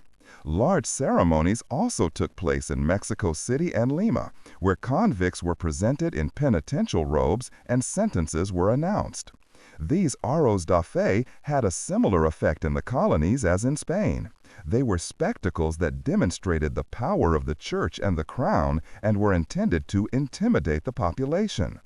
Particularly notorious were some trials against crypto-Jews in Mexico, which ended with spectacular carros da fe in the 16th and 17th century.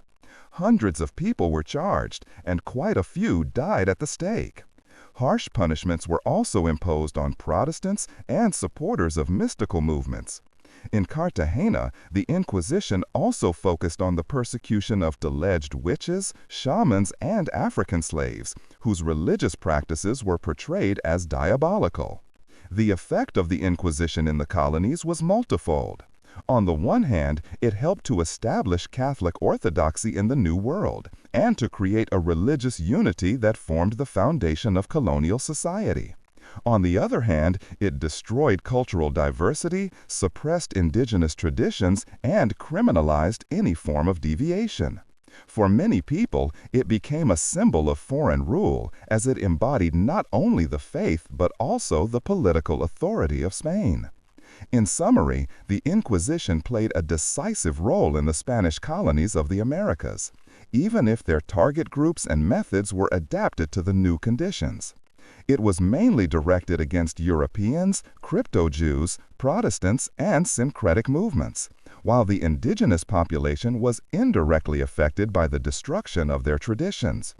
Their presence in Mexico, Lima, and Cartagena made them an integral part of the colonial system and helped to secure Spain's religious unity across the Atlantic.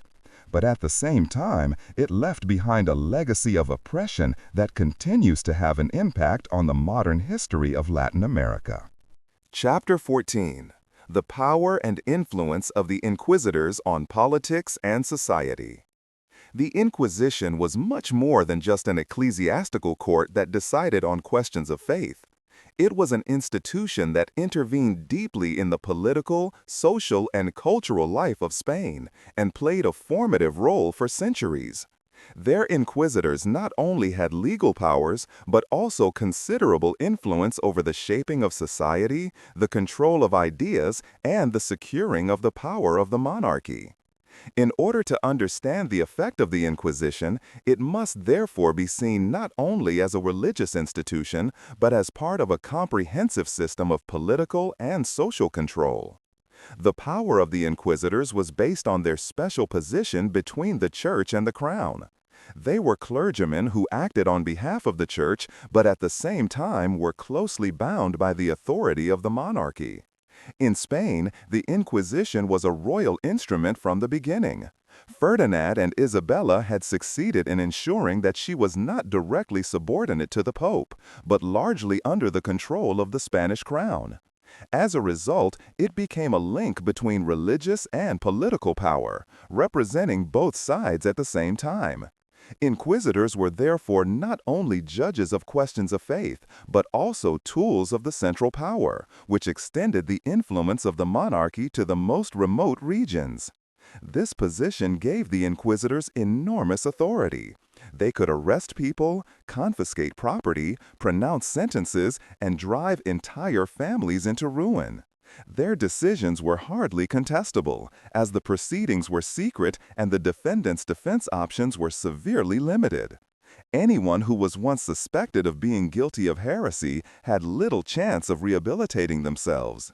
This power, which decided on life, liberty, and property, made the inquisitors feared figures who evoked respect, but also fear and hatred. But the influence of the Inquisition went beyond individual trials. It shaped the thinking and behavior of society as a whole. Since anyone could be suspected of deviating from the faith, people developed a culture of self-control and conformity. Religious rituals were strictly observed, dissenting opinions were suppressed, and even small gestures could make the difference between weal and woe. This climate led the population to internalize inquisitorial thinking not only out of fear of punishment, but also out of inner habituation. In this respect, the Inquisition acted as an invisible force that intervened deeply in everyday life. A central instrument of social control was censorship. The Inquisition monitored books, sermons, and writings of all kinds.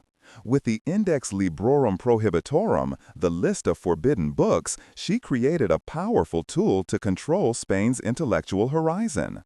Works that were considered heretical or dangerous were banned, burned, or only allowed in censored form. This applied not only to religious writings, but also to philosophical, scientific, and literary works.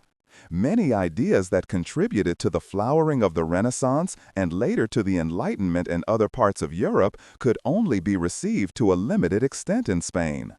In the long term, the Inquisition also had an inhibiting influence on the intellectual development of the country. The Inquisition also had an impact on the social structure of Spain.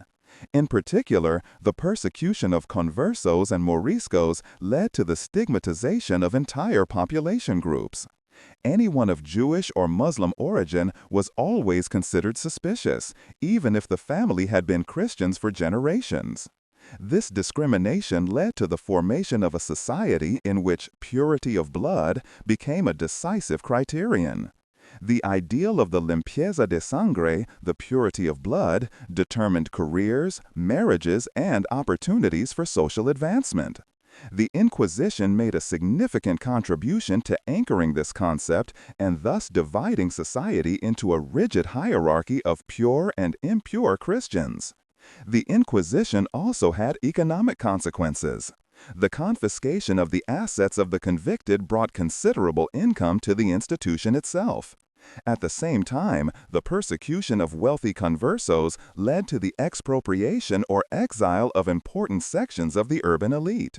Some historians see this as a factor that contributed to Spain's economic weakening in the long term, as the expulsion of Jews and later also of Moriscos destroyed important impulses in trade and crafts.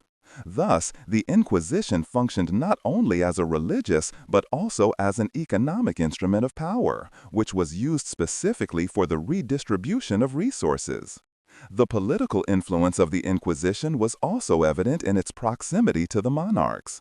Many inquisitors were close advisors to the crown and actively influenced decisions of great importance.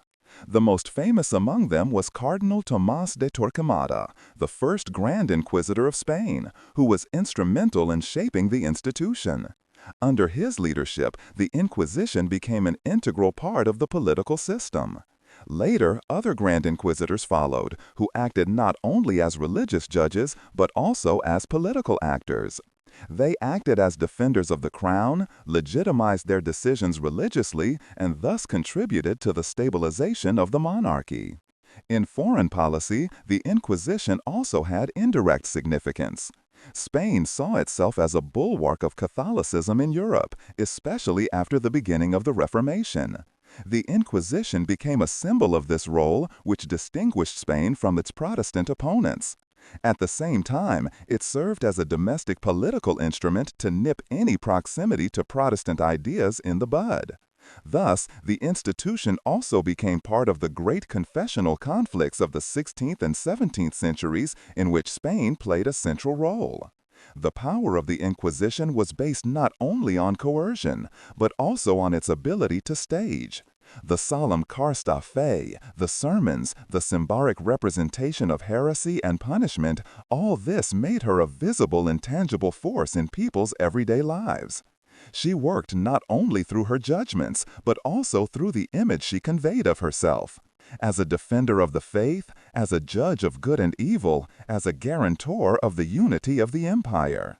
In summary, the Inquisition went far beyond its function as a court. It was a central part of Spain's political and social system, combining religious orthodoxy, political centralization, social hierarchy, and cultural control. The inquisitors were not only judges, but also holders of power who shaped the thoughts and actions of entire generations. Its influence reached into all areas of life and made the Inquisition one of the most powerful institutions in Spain whose impact reverberates into modern times. Chapter 15. Victim Groups and Social Consequences of Persecution. The Spanish Inquisition is inextricably linked to the fate of numerous groups of victims who suffered from its persecution for centuries. Their activities were not directed against a single group, but over time included different social classes, religious minorities, and individuals who were suspected of deviating from the official teachings. To understand the social dimension of the Inquisition, it is therefore necessary to look at the diversity of the victims and to show the profound consequences that their persecution had on Spanish society. Among the first and most important target groups were the conversos, that is, Jews who had converted to Christianity over the centuries. Many of these conversions had taken place under pressure, whether through pogroms, political measures, or social disadvantages. Although they were baptized and outwardly presented themselves as Christians, the suspicion always remained that they were secretly adhering to Judaism. This suspicion was often enough to put her in the sights of the Inquisition. In many cases, the celebration of certain festivals, the avoidance of pork, or the observance of special purity rituals was enough to justify the suspicion. For the conversos, this was a constant threat. No matter how much they adapted, they remained stigmatized and suspicious. The persecution of the conversos had serious consequences for the social fabric of Spain. Many of them were successful in urban elites, in trade, or in administrative offices. Their arrest and conviction meant not only individual suffering, but also economic losses for entire cities. At the same time, the stigmatization of the conversos led to the emergence of the ideal of purity of blood. Those who had Jewish ancestors were considered impure and were excluded from social advancement in many areas. This thinking solidified a hierarchical society in which origin was more important than individual abilities. A second central group of victims was the Moriscos, that is, Muslims who had converted to Christianity after the Reconquista. After the conquest of Granada in 1492, Muslims were initially guaranteed religious freedoms, but forced baptisms and repression soon set in. The Moriscos created in this way were eyed with suspicion in a similar way to the conversos. They were suspected of secretly cultivating Islamic customs, preserving the Arabic language and clothing, or secretly living according to the rules of the Quran. For the Inquisition, they were therefore a constant touchstone. In many regions, especially in Valencia and Aragón, the persecution of the Moriscos led to considerable tensions and ultimately to their complete expulsion in 1609. Spain thus lost a population group that had played an important role in agriculture and crafts. In addition to conversos and Moriscos, Protestants also came into the crosshairs of the Inquisition.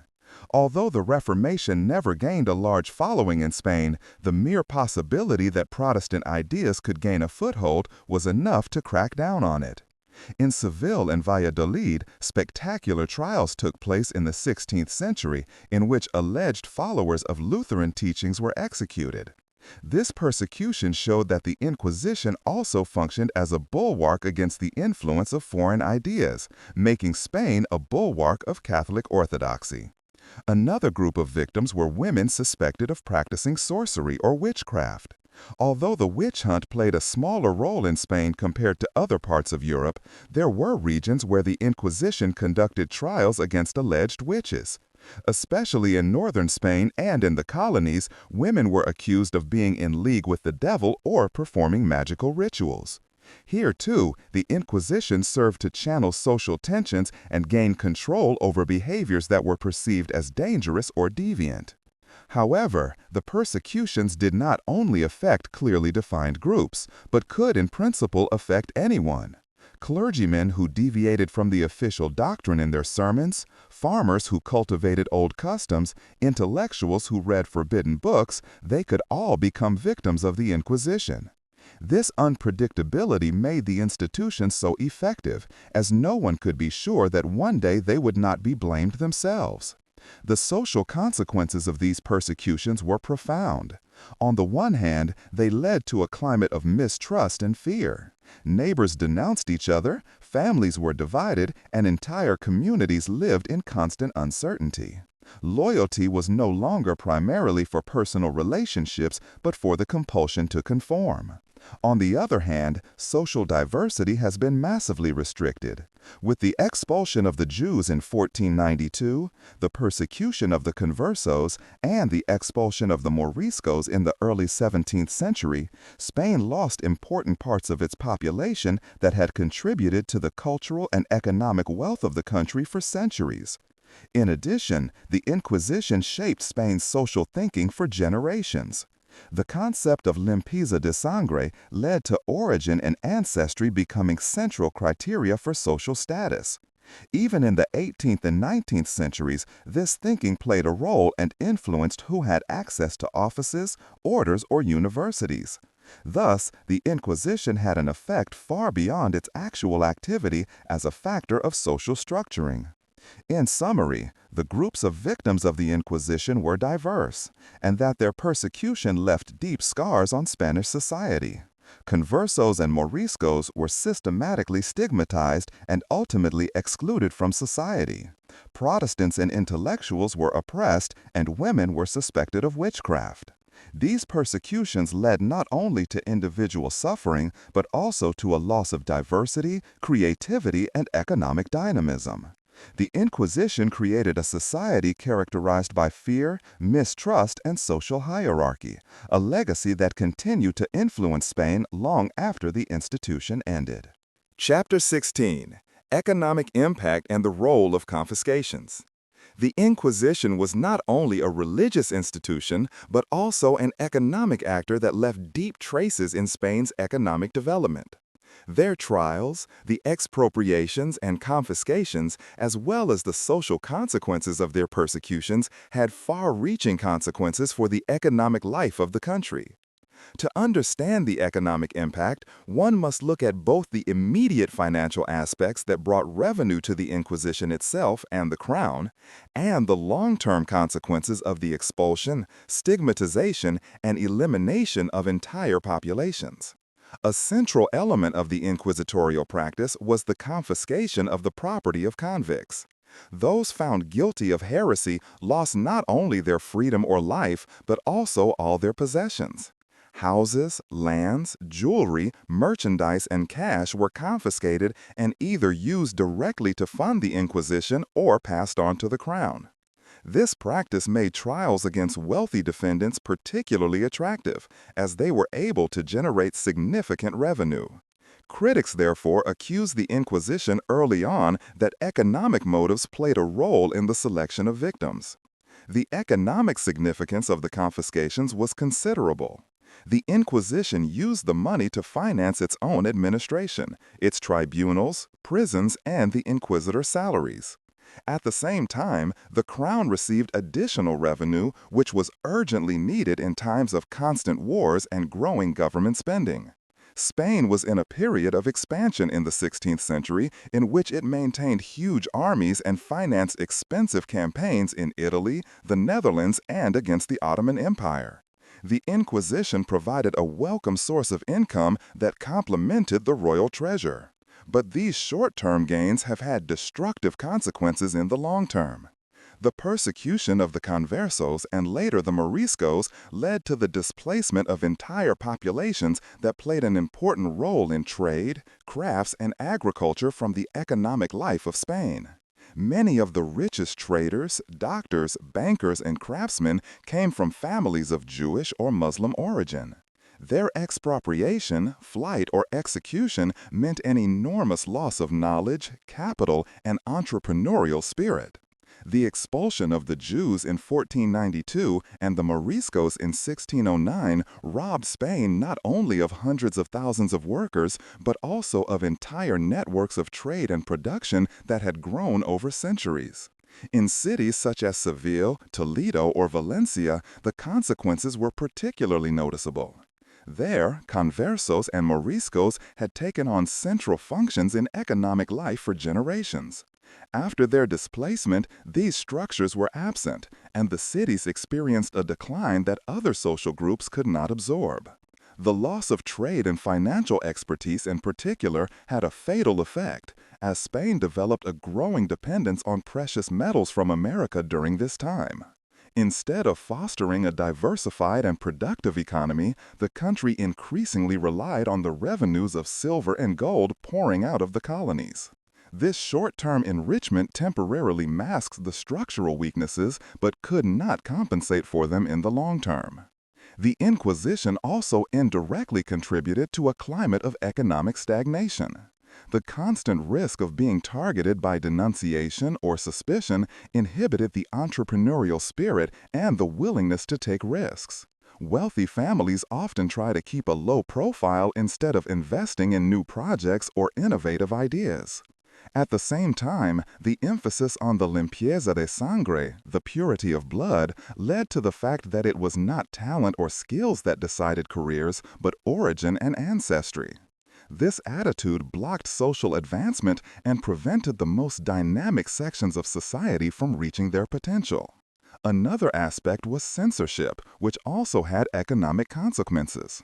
Books on science, medicine, geography, or economics that contributed to the development of trade and technology in other parts of Europe were censored or banned in Spain.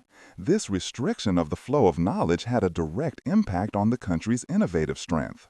While a climate of intellectual exchange and economic dynamism developed in the Netherlands or England, Spain remained trapped in an intellectual and economic confinement under the control of the Inquisition.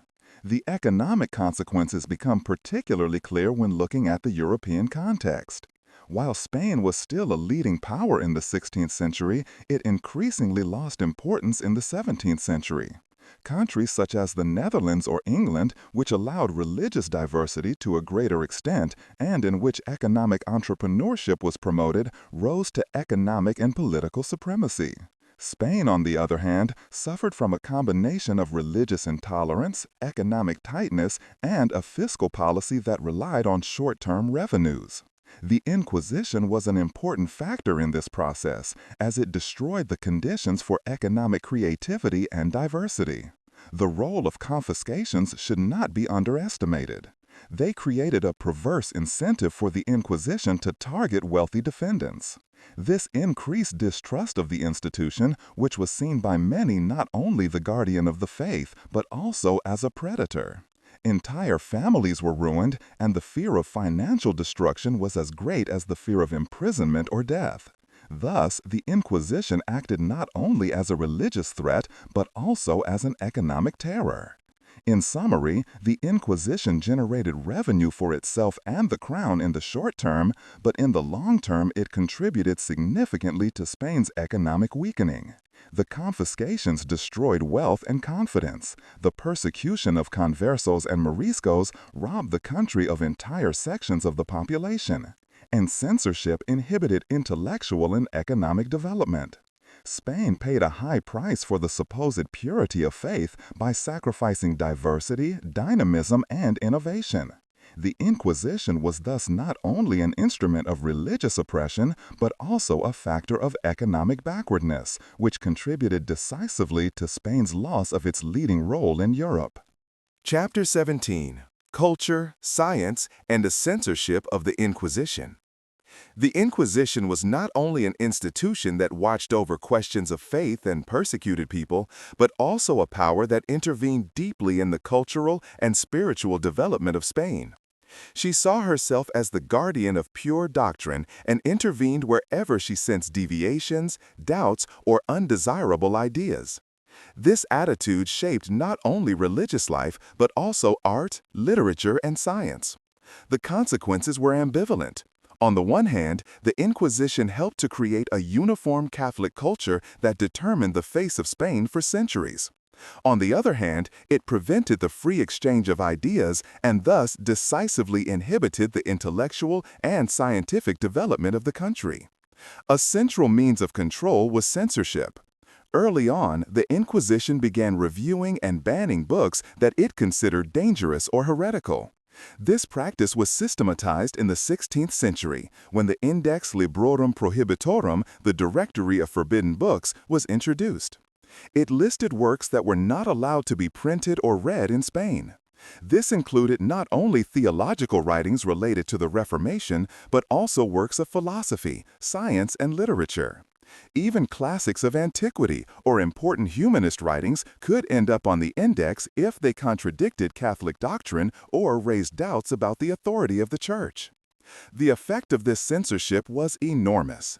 While in other parts of Europe the Renaissance and later the Enlightenment were spurred on by the free exchange of ideas, Spain remained intellectually isolated. Scholars and students did not have access to important works that circulated in countries such as Italy, France, or Germany. Many had to be content with annotated or censored versions that falsified the actual content. This significantly limited the possibility of absorbing and developing new ideas. Censorship was also noticeable in science. In the Middle Ages and early modern times, Spain had made important contributions to astronomy, medicine, and philosophy, often through the mediation of Jewish and Muslim scholars. With the rise of the Inquisition, this changed. Any deviation from the official doctrine was considered a danger, and researchers always had to expect to be targeted.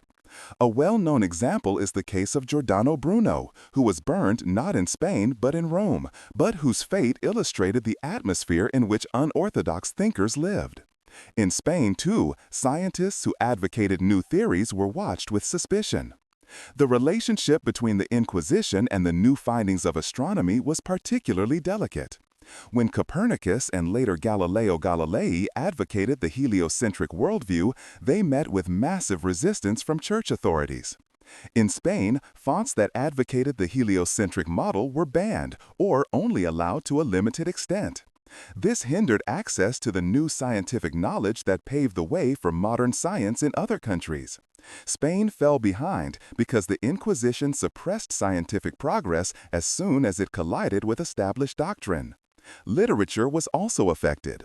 Authors always had to make sure that their works could not be interpreted as heretical or subversive. Satires, critical commentaries on society, or religious allegories could be dangerous. Nevertheless, masterpieces were created that moved within the narrow boundaries set by the Inquisition. Miguel de Cervantes, for example, whose Don Quixote is considered the first modern European work, had to clothe his irony and social criticism in a form that did not offer the Inquisitors a direct target for attack.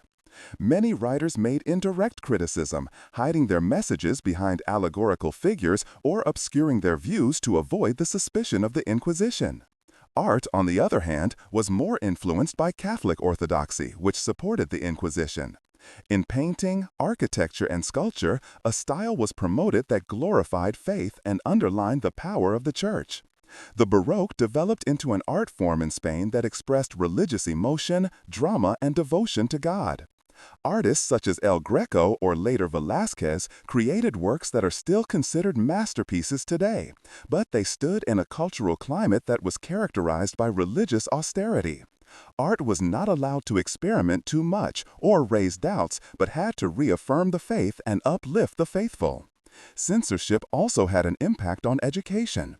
Universities were under strict supervision, and curricula were designed to preserve Catholic orthodoxy. Humanistic ideas, which led to the development of modern education systems in other countries, had a hard time in Spain. Philosophy and theology dominated academic education, while natural sciences and critical thinking receded into the background. This contributed to the fact that Spain could no longer compete with the leading scientific nations of Europe in the 17th and 18th centuries. In the long term, the Inquisition created a culture of silence and self-censorship. Scholars, artists, and writers knew that any deviation from the official line could be dangerous.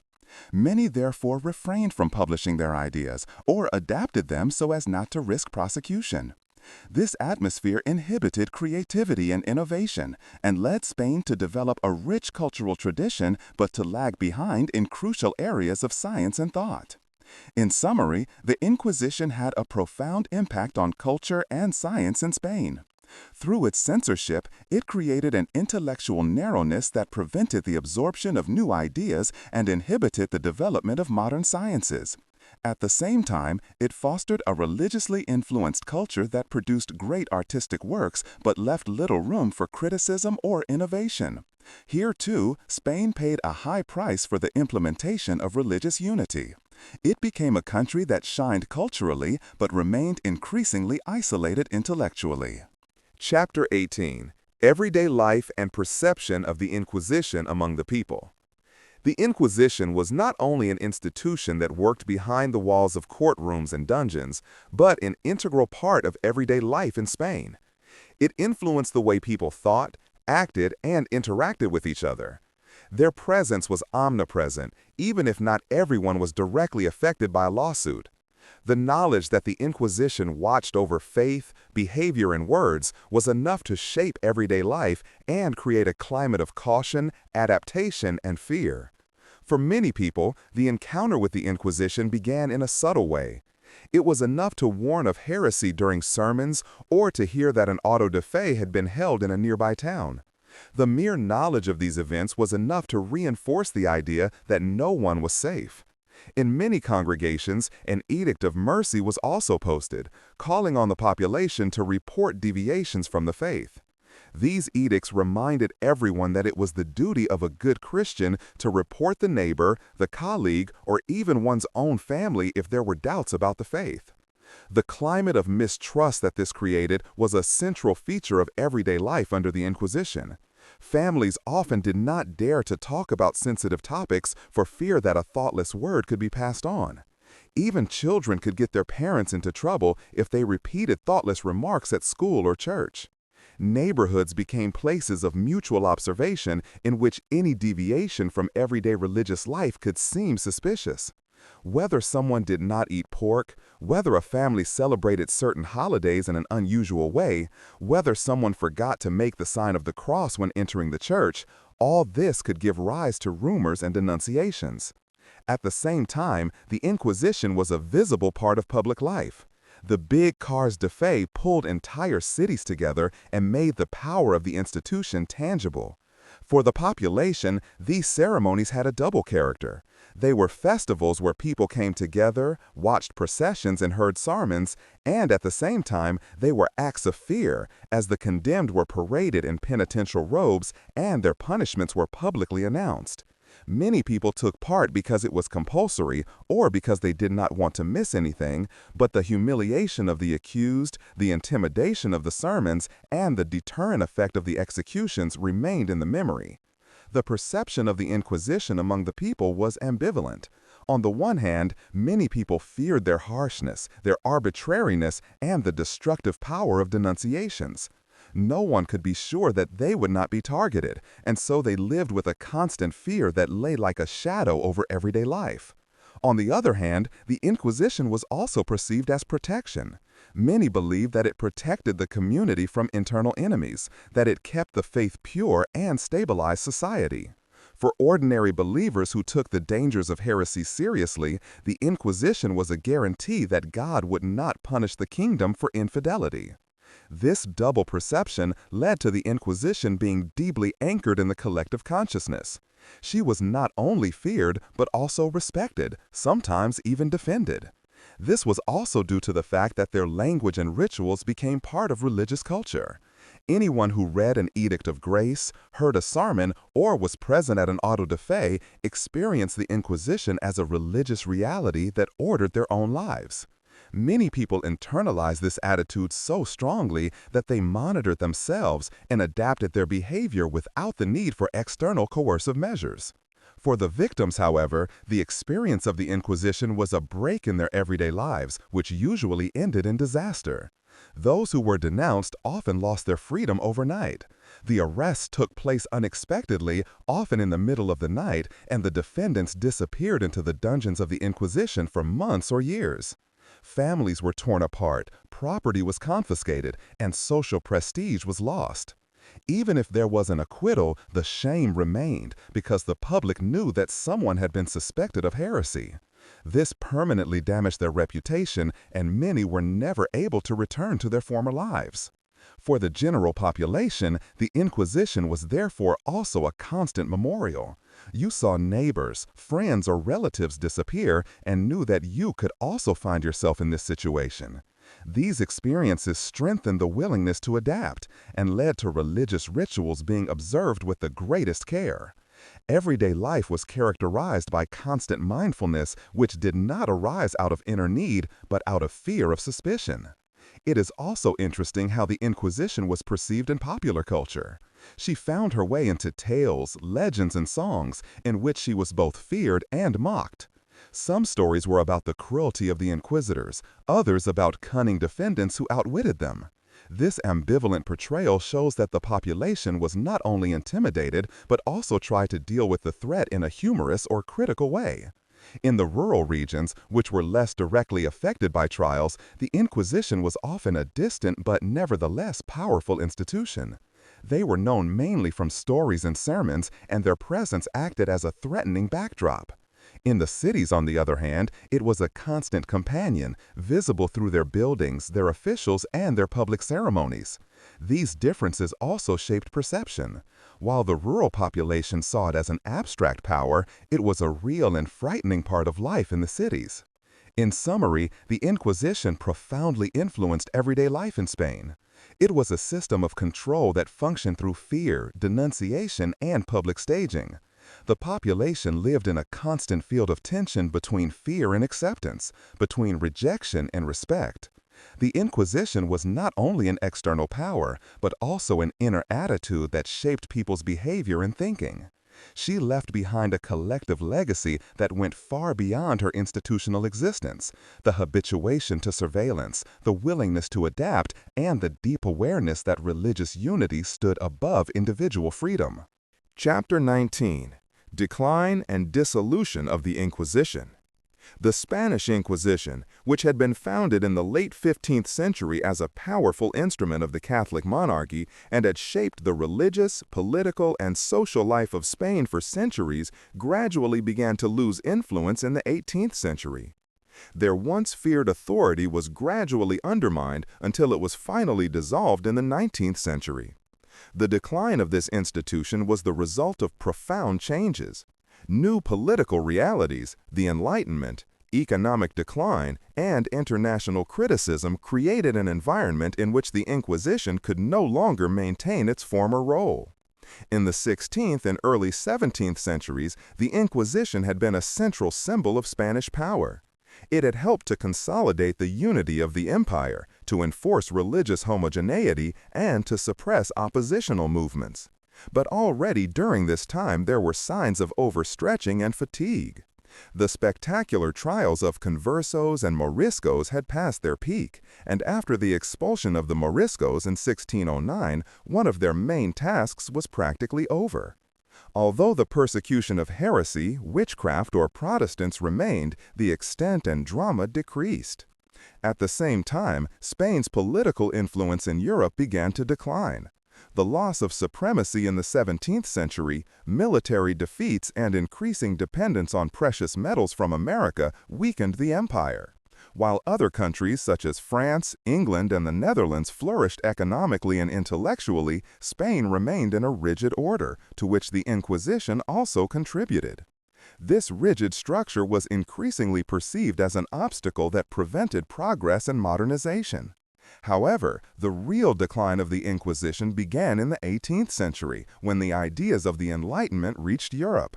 Philosophers such as Voltaire, Montesquieu, and Rousseau sharply attacked religious intolerance and the abuse of power by the Church. In these debates, the Inquisition became a symbol of backwardness, cruelty, and superstition. Spain was increasingly portrayed by the European public as a country ruled by a medieval institution and thus missing out on modernity.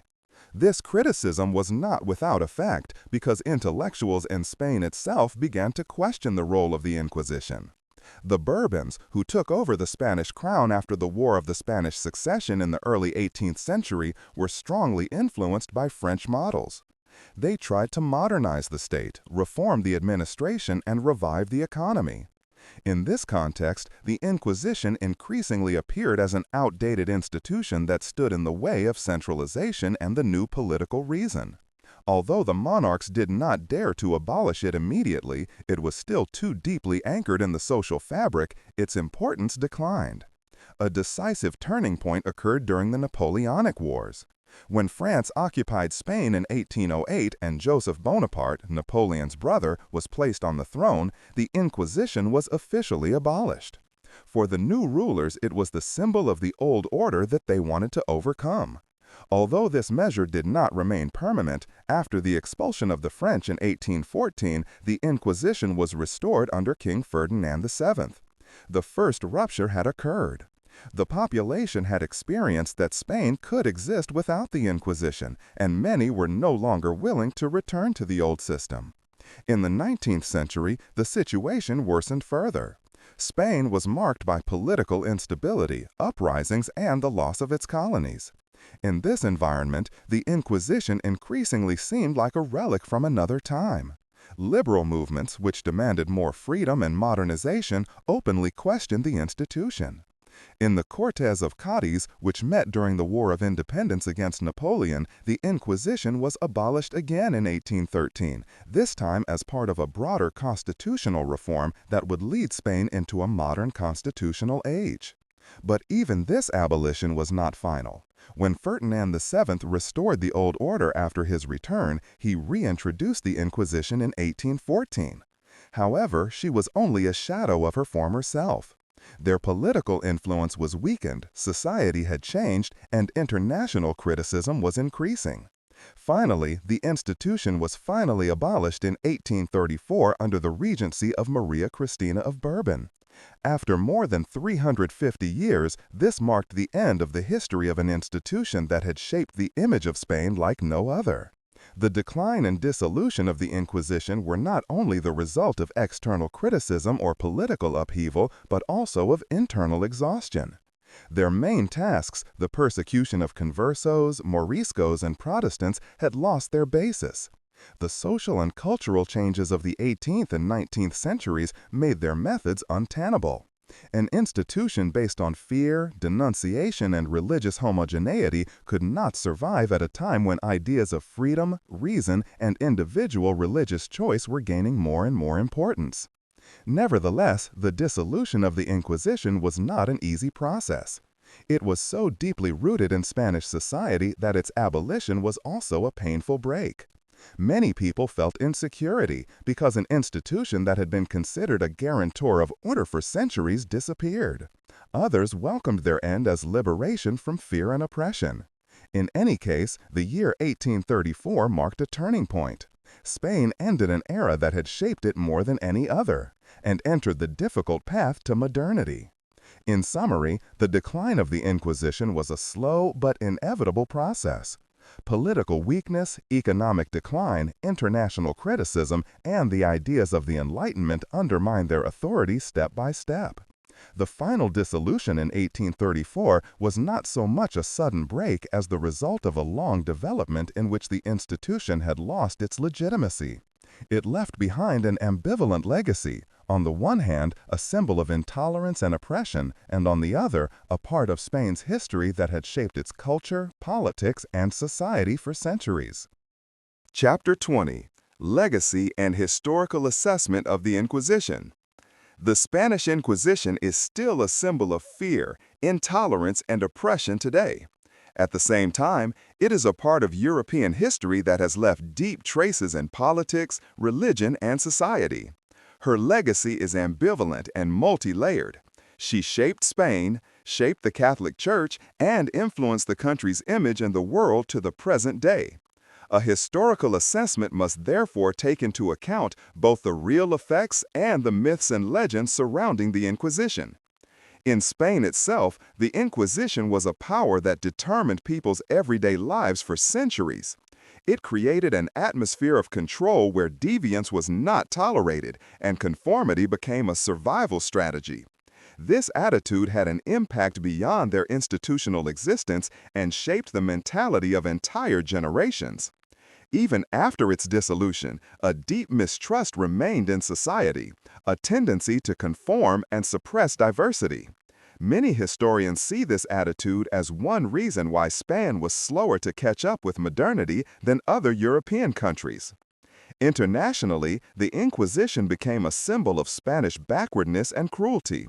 As early as the 16th and 17th centuries, the so-called Black Legend was created, which portrayed Spain as a country of fanatics, tyrants, and bloodthirsty inquisitors.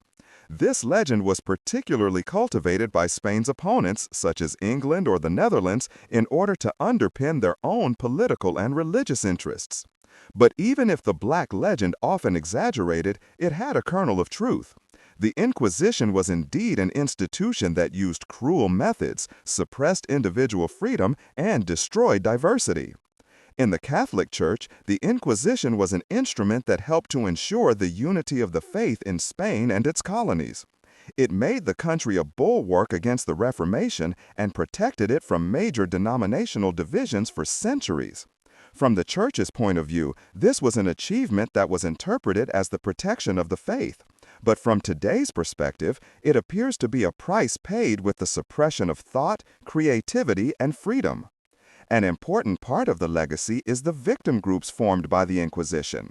Jews, Muslims, conversos, Moriscos, Protestants, intellectuals, women under suspicion of witchcraft, they all suffered from the persecutions. Many lost their lives, their homes, or their social position. The Inquisition created a society in which origin and ancestry became more important than achievement and talent, and it contributed to the division of the population. These traces continue to have an impact today, for example in the debates on religious tolerance, cultural diversity, and the recognition of the role of minorities in Spanish history. Culturally, the Inquisition was a force of restriction and control. It promoted art and literature that glorified Catholic orthodoxy and suppressed anything that provoked doubt or criticism. The result was a rich religious culture that produced masterpieces in painting, architecture, and literature, but also an intellectual narrowness that put Spain behind other countries. Its impact on science was particularly severe, as it blocked access to new ideas and delayed the development of modern research. Economically, the Inquisition was a factor of weakening. The confiscations brought short-term profits but destroyed trust and entrepreneurship in the long term. The expulsion of the Jews and Moriscos deprived the country of valuable population groups, whose absence was clearly noticeable in trade, crafts, and agriculture. Spain developed into a society that built on the wealth from the colonies while at the same time weakening its own economic base. Historically, the Inquisition was an institution of its time, embedded in an era in which religious unity was considered a prerequisite for political stability. Spain was not an isolated case. There were also persecutions, censorship, and oppression of dissenters in other European countries. But the Inquisition stood out from others because of its duration, its institutional anchoring, and its intensity. It became an integral part of the Spanish identity and remained so for centuries. Today, the Inquisition is viewed ambivalently in Spain. On the one hand, it is considered a dark chapter that is viewed with shame and often serves as a symbol of intolerance. On the other hand, there are also voices that emphasize that it must be understood in the context of its time, and that its role as a unique cruelty was partly exaggerated by the Black legend. Modern historians strive to paint a nuanced picture that does not deny the cruelty of the institution, but also takes into account the political and social circumstances that led to its emergence and long existence. The legacy of the Inquisition continues to the present day. It is a reminder of how dangerous the combination of religion, politics, and coercion can be. It shows how much fear and control can shape a society and inhibit its development. At the same time, it reminds us that intolerance and persecution are not only historical phenomenon, but can also occur in modern societies if freedom and diversity are not protected. In conclusion, the Spanish Inquisition leaves a legacy that is both daunting and educational. It shows the destructive power of religious intolerance, the close connection between faith and power, and the devastating consequences of fear and control. Spain paid a high price for the supposed unity of faith, the loss of diversity, economic dynamism, and intellectual freedom. The historical assessment is therefore clearly critical, even if it takes into account the specific conditions of the time. The Inquisition remains a symbol that has significance far beyond Spain, as a warning of the dangers that arise when power and faith unite in an institution that tolerates no deviation.